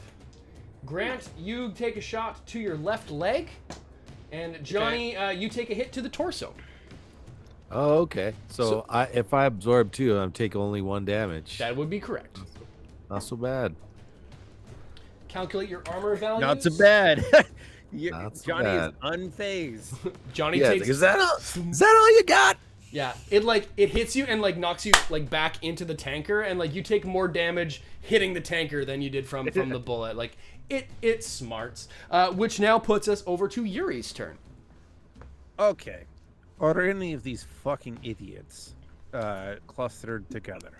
Yeah, sure. We'll say that there's a building as you're sort of coming up to it. You can see that from like the second floor, there's two windows, and both of which have guys which are taking shots out of them. Absolutely. I'd like to, as I'm not unlashing myself from this moving caravan. Mm-hmm. Has it stopped, or is it still moving? Oh, you are still gunning it. Clint is like, now he's like, holy shit, like ducking for cover and like hitting the Yeah. So I'm going to just sort of twist myself to where I see a few scopes or rifle muzzles and blast off in that direction with Sherlock Ohms. Sure. Yeah. And so that is, my target number is perception plus energy weapons, so that's a 9. So let's try that on for size. Oh no, that's double miss. Double miss. Okay. Yeah, you fucking let off some shots, but they're pretty well in cover, and sure enough, you sort of like with your rapid fire laser, you're just sort of like pockmarking the brick all around, which brings us to Johnny Bottlecap. Johnny Bottlecap. Johnny kind of like stands up and dusts himself off, but like tries to play it off like he's totally fine. Yep. What is the like? So we're still traveling kind of forward, You but are we're moving- kind of surrounded by raiders. There or? are like raiders all around you. From a mechanic standpoint, you're kind of just fighting to survive. There's no, you know, I'll give you sort of targets as you go. You're more just looking to inflict some damage on these bad boys while you're going, and hoping that you don't get overwhelmed. Okay, so I was just trying to determine what gun I wanted to shoot with. But I think I'm gonna use the double barrel shotgun. Sure. Because it's got spread and it's got a lot of damage. Yep. And I think this is the way to go. I like it. Yeah. So we're gonna take a shot here. What am I testing against? Agility and small guns. Agility and small guns. Here we go. So the target number is 10. That's pretty good. I didn't do well on either of those actually. It's two failures, a 17 and a 16. So Okay. I don't know, like the guns jammed or something. Like Yeah, you pop off, but you know you're still a little bit stunned from taking that hit in the chest there. So same deal, you pop off, but these guys, they're in pretty good cover. So your buckshot just sort of peppers sort of all around this one windowsill as one guy sort of pops back in. And dodges the shot. As you make your way sort of down the first block of this 3-block gauntlet, you are now in the top of the order, up to Grant with that crazy high initiative. Yeah, I like my initiative. Do I see another one? You do. They are a dime a dozen. They are up above you. They're scattered around. You've got targets sort of popping out of doors, taking shots at the tanker. You've got targets up above. You've got targets on the roof. I think this is literally like a skeet shoot. I think we just got to do damage. There are targets. You just need to do damage. Tell me how you want to shoot dudes and where they're hiding, and fucking pop Face off. shot to the next guy that pops up. Sorry, myself in the future and the rest of my party. I'd like to buy 2 more action points. I'm rolling it. With your life, why are we doing this? You are so good at shooting things. these are IOUs. They're as good as cash. As good as cash, sure. I would love to tell you that I got 4 successes, one of which is a crit on a tagged skill, which is small guns. This guy gets shot in the face so hard. You shot it so hard, but you only needed to shoot him the once, but you did it. I know. Roll damage, I know. guys. You shot him so good. I know I did. Oh. Okay. 1, 2, 3, 4, 5, 6. This is not the tower scene from fucking Saving Private Ryan. You just Now need to it shoot is. a guy.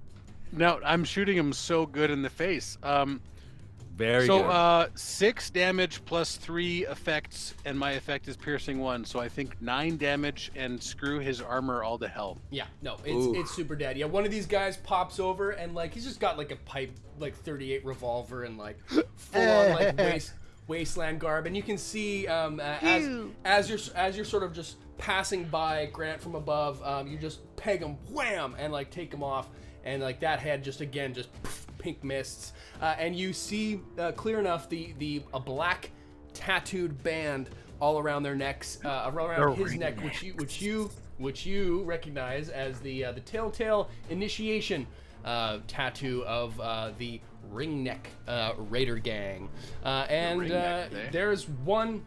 Well, listen, you say you did 9 damage on that? I did 9 damage to his face. Okay, so that's very good. The damaged face. That's a very So good. that's very good. You're a very good damage. That's a very good He's amount. gonna You need got. a little bit of Right. reconstructive, maybe a You're little like Botox. so A wonderful. little bit, like a little like lift here and there, like a new skull tuck. area. A Just a little new maybe one. a new- Yeah. And I you'll knew just this be part. Wonderful. You'll be good as new. Yeah, Doorman Guns saddles up. He sees a target on the on sort of the top window, same side as you just popped off there, Grant. He takes a shot. He takes a shot and he hits, actually, which is pretty surprising considering he's not really that good at this. But he shoots He's for terrible at it. Jesus 5 damage. Yeah. Which ain't not bad. He pegs one of these raiders that's sort of looking out with a pipe rifle, taking a couple shots, and it's a chest shot, and boom, he gets shot and like again falls out the window. Not too shabby. But that does bring it to the collective raider onslaught, fucking enfilage of fire. So we're just going to go ahead and do that. Basically, you all get targeted. Timothy Oliphant of fire. The Timothy Oliphant of fire. Each of you gets a shot coming on. Grant, you do not get shot this time around. Yuri, you are going to take a wingage here, and our man Johnny Bottlecap is the luckiest man alive, and also refrains He sure is. from getting shot. Yuri, Locked it. you are going to take 4 damage to your right leg. Oh Yeah, no! yeah. That's not great. That's not great. That's a hit. That's gonna need some mole rat chunks. That's But gonna, think of you're your gonna need left leg. to- Oh yeah, and what a leg. And what a leg. Yeah, you're gonna need to rub some chunks on that. Just rub the mole rat Just chunks rub right in there. The chunks. Man, I thought you were gonna eat those. No, they're actually they get inserted into the wound. Yeah, to plug it. So that wasn't super great. But you also see that on the second block, a larger group of raiders goes ahead and they're firing not at you, but at the tanker itself. So the tanker is gonna get shot twice for. Don't like it. Well, it's not great. The tanker also takes 4 damage, but it has actually it would have taken 6 damage, but has a damage resistance of 2 and takes 4 damage.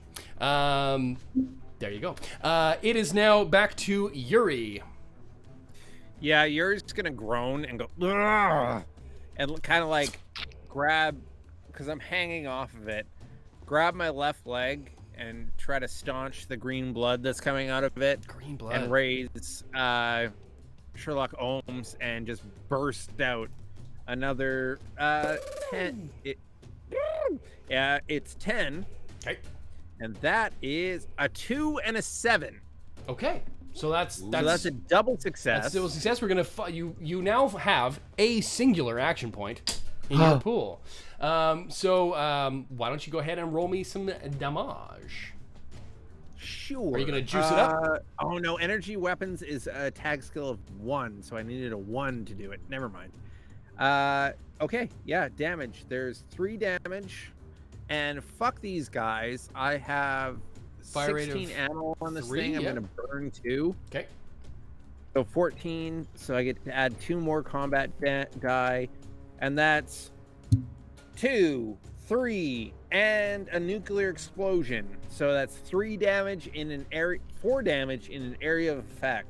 Yeah. So and with the burst damage, you get to do half your damage again. So it's actually a total of 6 damage that you deal out on this thing. Like we'll say, like you take that shot and like you fire a shot in anger, returning back, but it's 6 shots in anger, and like Grant, you actually catch a look at this as while sort of Yuri's like one hand dangling off this thing, like all of a sudden he's like doing a really good job at shooting stuff, and you zap a couple of these blokes, and one of them comes out again, like out of one of these doors, and like before he gets a chance, like old Western style, like he gets fucking shot, and you actually take out 2 of these jabronis by doing that 6 damage. But there's, I mean, still like it's Hail Hydra right here, right now. Cut off one head, 2 more rise to take its place. It is now Yuri, bottom of the order. What do you do?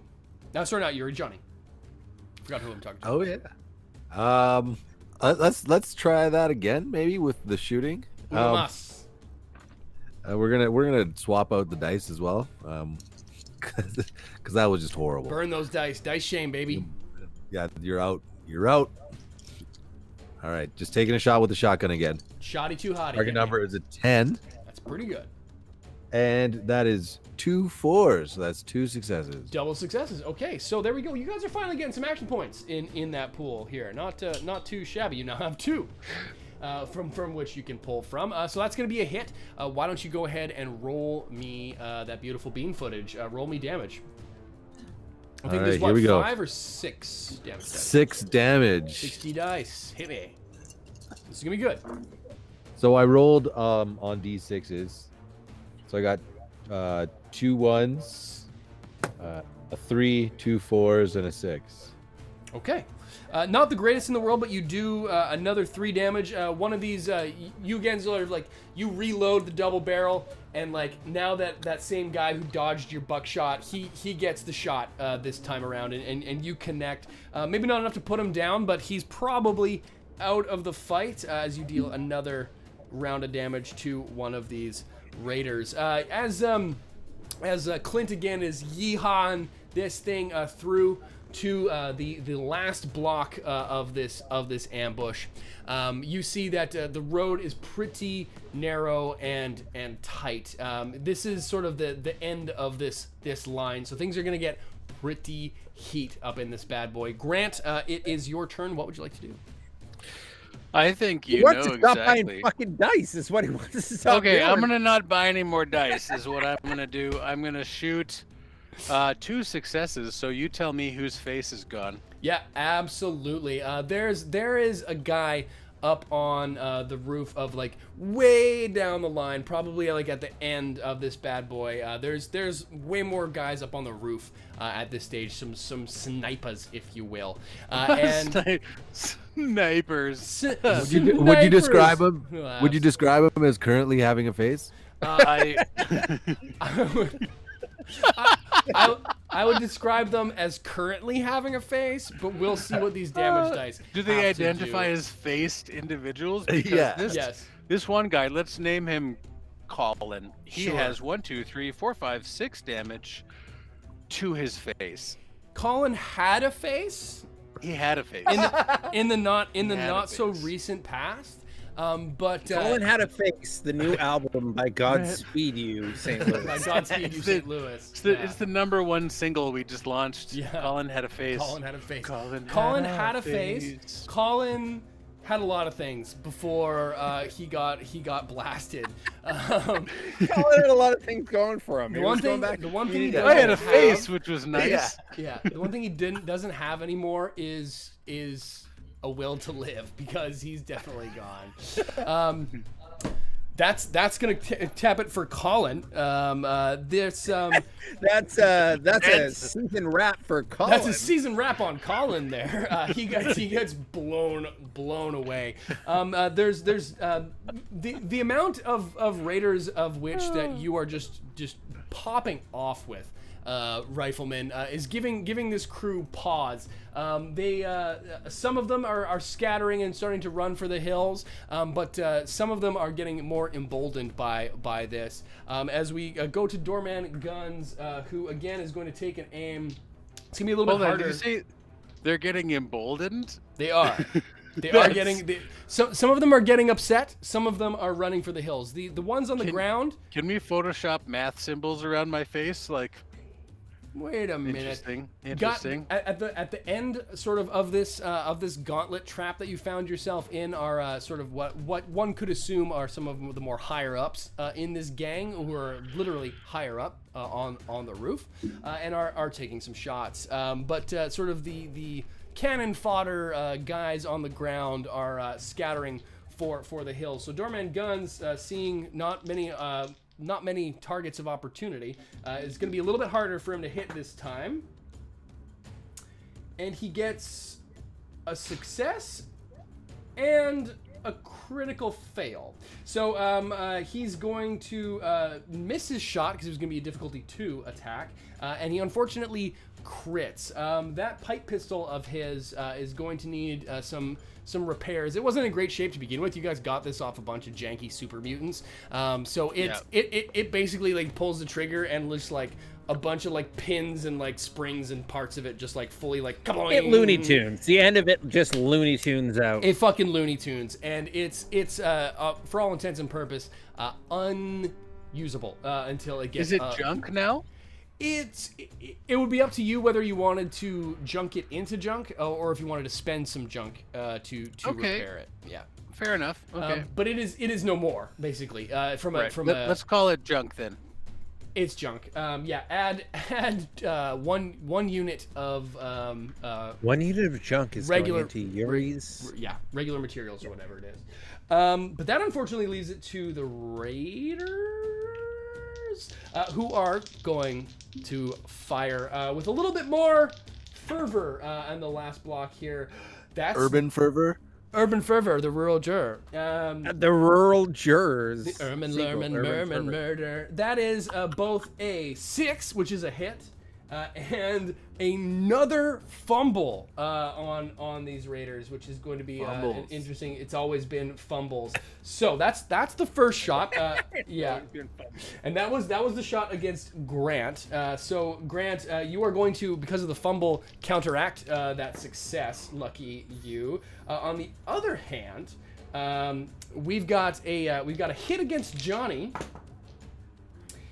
and a hit against Yuri. And we're going to roll it. Super cool. Super cool. Okay. So that's going to be another 4 damage, both to each of y'all's torsos. Oof. Yeah, you're not looking amazing. Probably not He great. didn't look good in the first place. He's a ghoul. Health-wise, he's probably looking worse than he looks. He probably looks worse on the inside than he does on the outside after those two shots. But subtract your respective damage resistances as we circle back to the against. Oh, it was to the torso? That was to the torso. I get one of those back. There you go. Baby. So you took 3, which brings it to the end of our line with Yuri. Or not the end of the line. We got Yuri and then Johnny again in this turn. Yuri's going to take that shot in the torso and kind of like, ugh, and like look back. I'm going to look around. Do any of these cars that they've drugged into this gauntlet look intact? Not really. Everything like you mean Damn it! You mean intact from a like can I also blow this one up standpoint? Yeah, can I blow a bunch of cars up? No. These have already been extinguished. You can kind of tell that this is not the first time. He learned my ultimate power. They've been pre-exploded. Yeah, no, these are specifically, these cars are all like full-on junkers, like they're husks. And again, you're kind of kicking yourself. Yeah, I knew that wasn't gonna work. You've been down enough caravan roads, and like you've seen enough honeypots in your day. Like you are kicking yourself now for not realizing how much of a trap you were walking into before it happened. Yeah. There is an interesting thing you do notice about these cars, though, and that is, I don't want to say an impenetrable wall, But you do see that at the end of this block, it's looking pretty tight. I'm gonna slap as my free action or my minor action. I'm gonna slap the tanker and say, Clint, you must slow down. It's a dead end. And with my major action, I'm gonna try to blow some of these fuckers away. Okay, let's do it. Yeah, that's a 10. Blah, blah, blah. That's a 3 and a critical fail. Interesting mix. Okay, so here's what I'm gonna say. I'm gonna be slightly benevolent on this one. I'm gonna say that your shot misses with the critical fail. I'm also gonna say that you lose 2 charges of ammo as a penalty for crit I'll failing. take it off. But because of the success, I will say that Clint hears you, and technically that probably would have been a command action, but I like the way this plays out.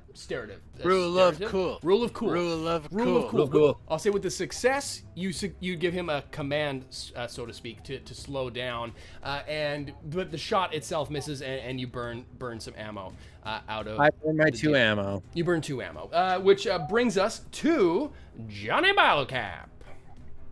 All right. It does. Here we go. You know what? Johnny's gonna take another shot with the shotgun again because he liked the way that went down last time. Shotguns are fun. Give him the beans. And here we go. Give him the beans. Oh no. Okay. Oh no! That's We're what you fucking want to up hear. all over the place. Short story is we didn't give him the beans. I got 15 and a 19. Is a 19 like a real bad failure? In the combat sense right now, because it's sort of a mixed bag of peanuts when it comes to the shooting. All the shots have been difficulty 1. If it was a difficulty 2 shot, that you would have complicated, or if it was a higher difficulty, you would have complicated. But difficulty 1, no, it doesn't hit, but the other one does. Correct? What was that? No, it was 2 fails. Two it was fails. a 15 and a 19. Okay, there you go. So the only penalty, you lose the ammo you made on the shot, but you don't crit fail in any sort of repercussive way. But again, Woof.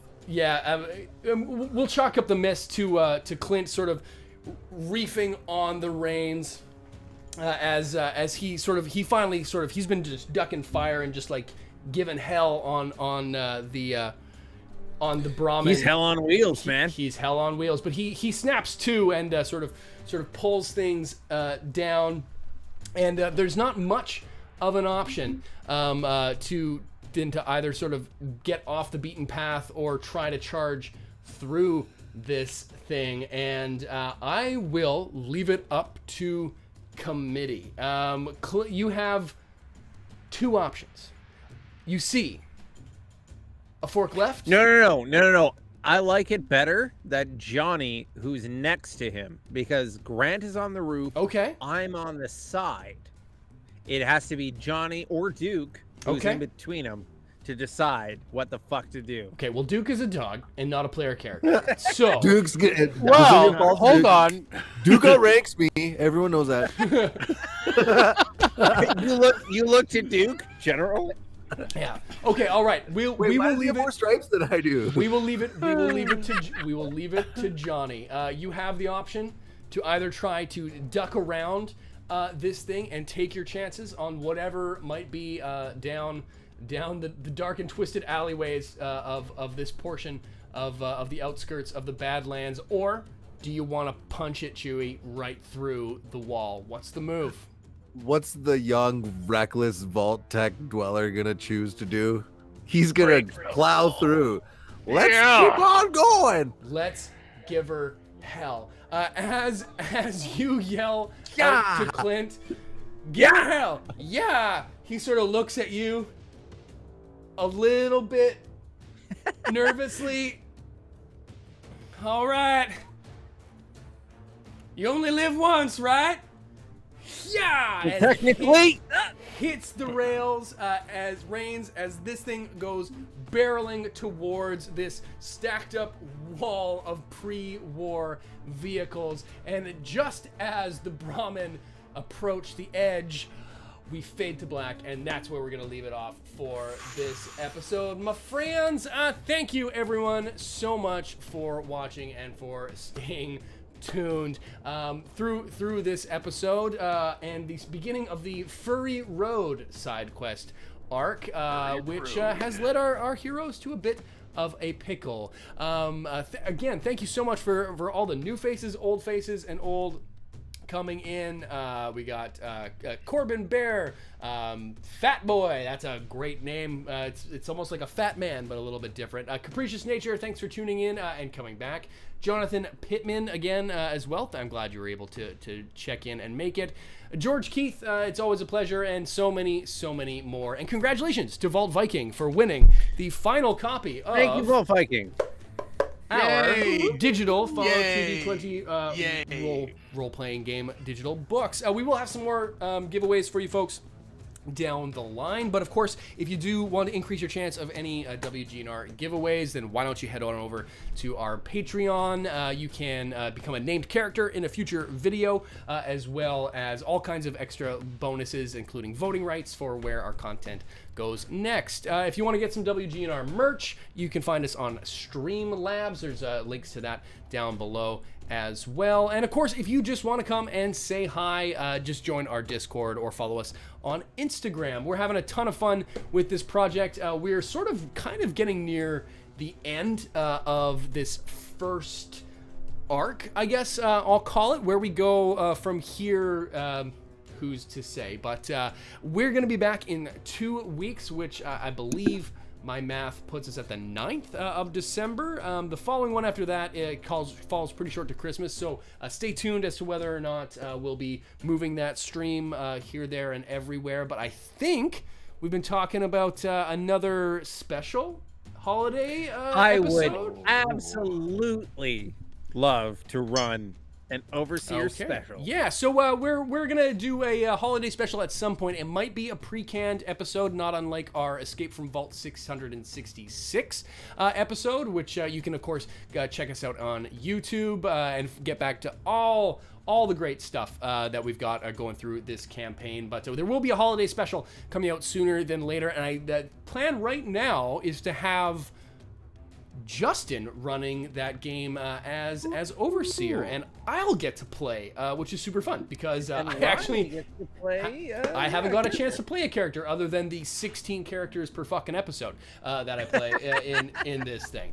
But that's my own fault for creating way too many NPCs. But again, thank you all so much for tuning in and watching. We will be back in 2 weeks. For those of you who watch all the other content, the Fallout Wasteland Warfare and the Elder Scrolls Call to Arms stuff, everything going according to plan. There will be a new battle report for Fallout Wasteland Warfare coming out on, I want to say Friday, but maybe Sunday, depending on how things go, because I do have a real life job apparently outside of this, unfortunately. I know. So there will be a new. I just want to do nerd shit with my nerd friends. That's all I want to do. That's all I want to do. But the long-awaited beginning of the Welcome to New Vegas campaign will be kicking off at some point within the next few days. That's going to run at the very least 1 episode per month. I'm hoping 1 episode every 2 weeks, and that's going to be another narrative campaign where you folks will help to get me to decide where we go on this one. And I think there's also plans for Justin to jump in on one of those battles with me, perhaps, as this campaign goes down the line. So, more to come. Fight the Overseer. Yeah. Fight the power. Yeah, I might make him play the Legion, which he'll hate. But we'll. I will fucking hate that. Yeah, no. Please okay. don't make me do No, that. you can play Make the him do NCR. that. You play Make the him do NCR. it. I'll play. Make him do that. Make him do that. Him Make him do leave But it. at any rate, thank you all so much for tuning in. We will be back in 2 weeks. Watch for new video. We've got, again, New Vegas kicking off this weekend. The following week will be the 2nd episode of Skyrim Sundays, so there's lots more coming, so stay tuned as we go. But until then, we will be back in 2 weeks, and we will always be here on Discord and the like. So thanks again for watching, and we will see you soon. everybody. Goodbye, Wastelanders, and goodbye, players. Bye, guys. We love you. Adios. Bye. Thank you so much for watching Wastelanders, and if you liked this video, then please subscribe to WGNR on YouTube and consider heading over to my Patreon and Streamlabs pages. On Patreon, you can get exclusive rewards, including video shoutouts, access to polls which will help guide future WGNR content, and you can even become immortalized as a named character in a future WGNR video. If monthly donations aren't in your budget, then Streamlabs might be the way for you. There you can get some cool WGNR merchandise and make a one-time donation to help keep the channel alive. Your donations mean that I can make more content more often and continue to expand the type of programming that you get to watch on WGNR. So again, thank you so much for watching, and until next time, WGNR will be back. Thank you so much for watching Wastelanders, and if you liked this video, then please subscribe to WGNR on YouTube and consider heading over to my Patreon and Streamlabs pages. On Patreon, you can get exclusive rewards, including video shoutouts, access to polls which will help guide future WGNR content, and you can even become immortalized as a named character in a future WGNR video. If monthly donations aren't in your budget, then Streamlabs might be the way for you. There you can get some cool WGNR merchandise and make a one-time donation to help keep the channel alive. Your donations mean that I can make more content more often and continue to expand the type of programming that you get to watch on WGNR. So again, thank you so much for watching, and until next time, WGNR will be back. Thank you so much for watching Wastelanders, and if you liked this video, then please subscribe to WGNR on YouTube and consider heading over to my Patreon and Streamlabs pages. On Patreon, you can get exclusive rewards, including video shoutouts, access to polls which will help guide future WGNR content, and you can even become immortalized as a named character in a future WGNR video.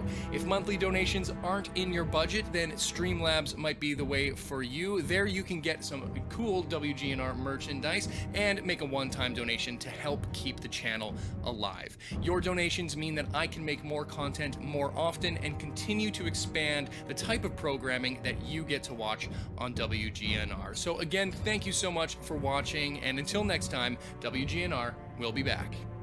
Thank you so much for watching Wastelanders, and if you liked this video, then please subscribe to WGNR on YouTube and consider heading over to my Patreon and Streamlabs pages. On Patreon, you can get exclusive rewards, including video shoutouts, access to polls which will help guide future WGNR content, and you can even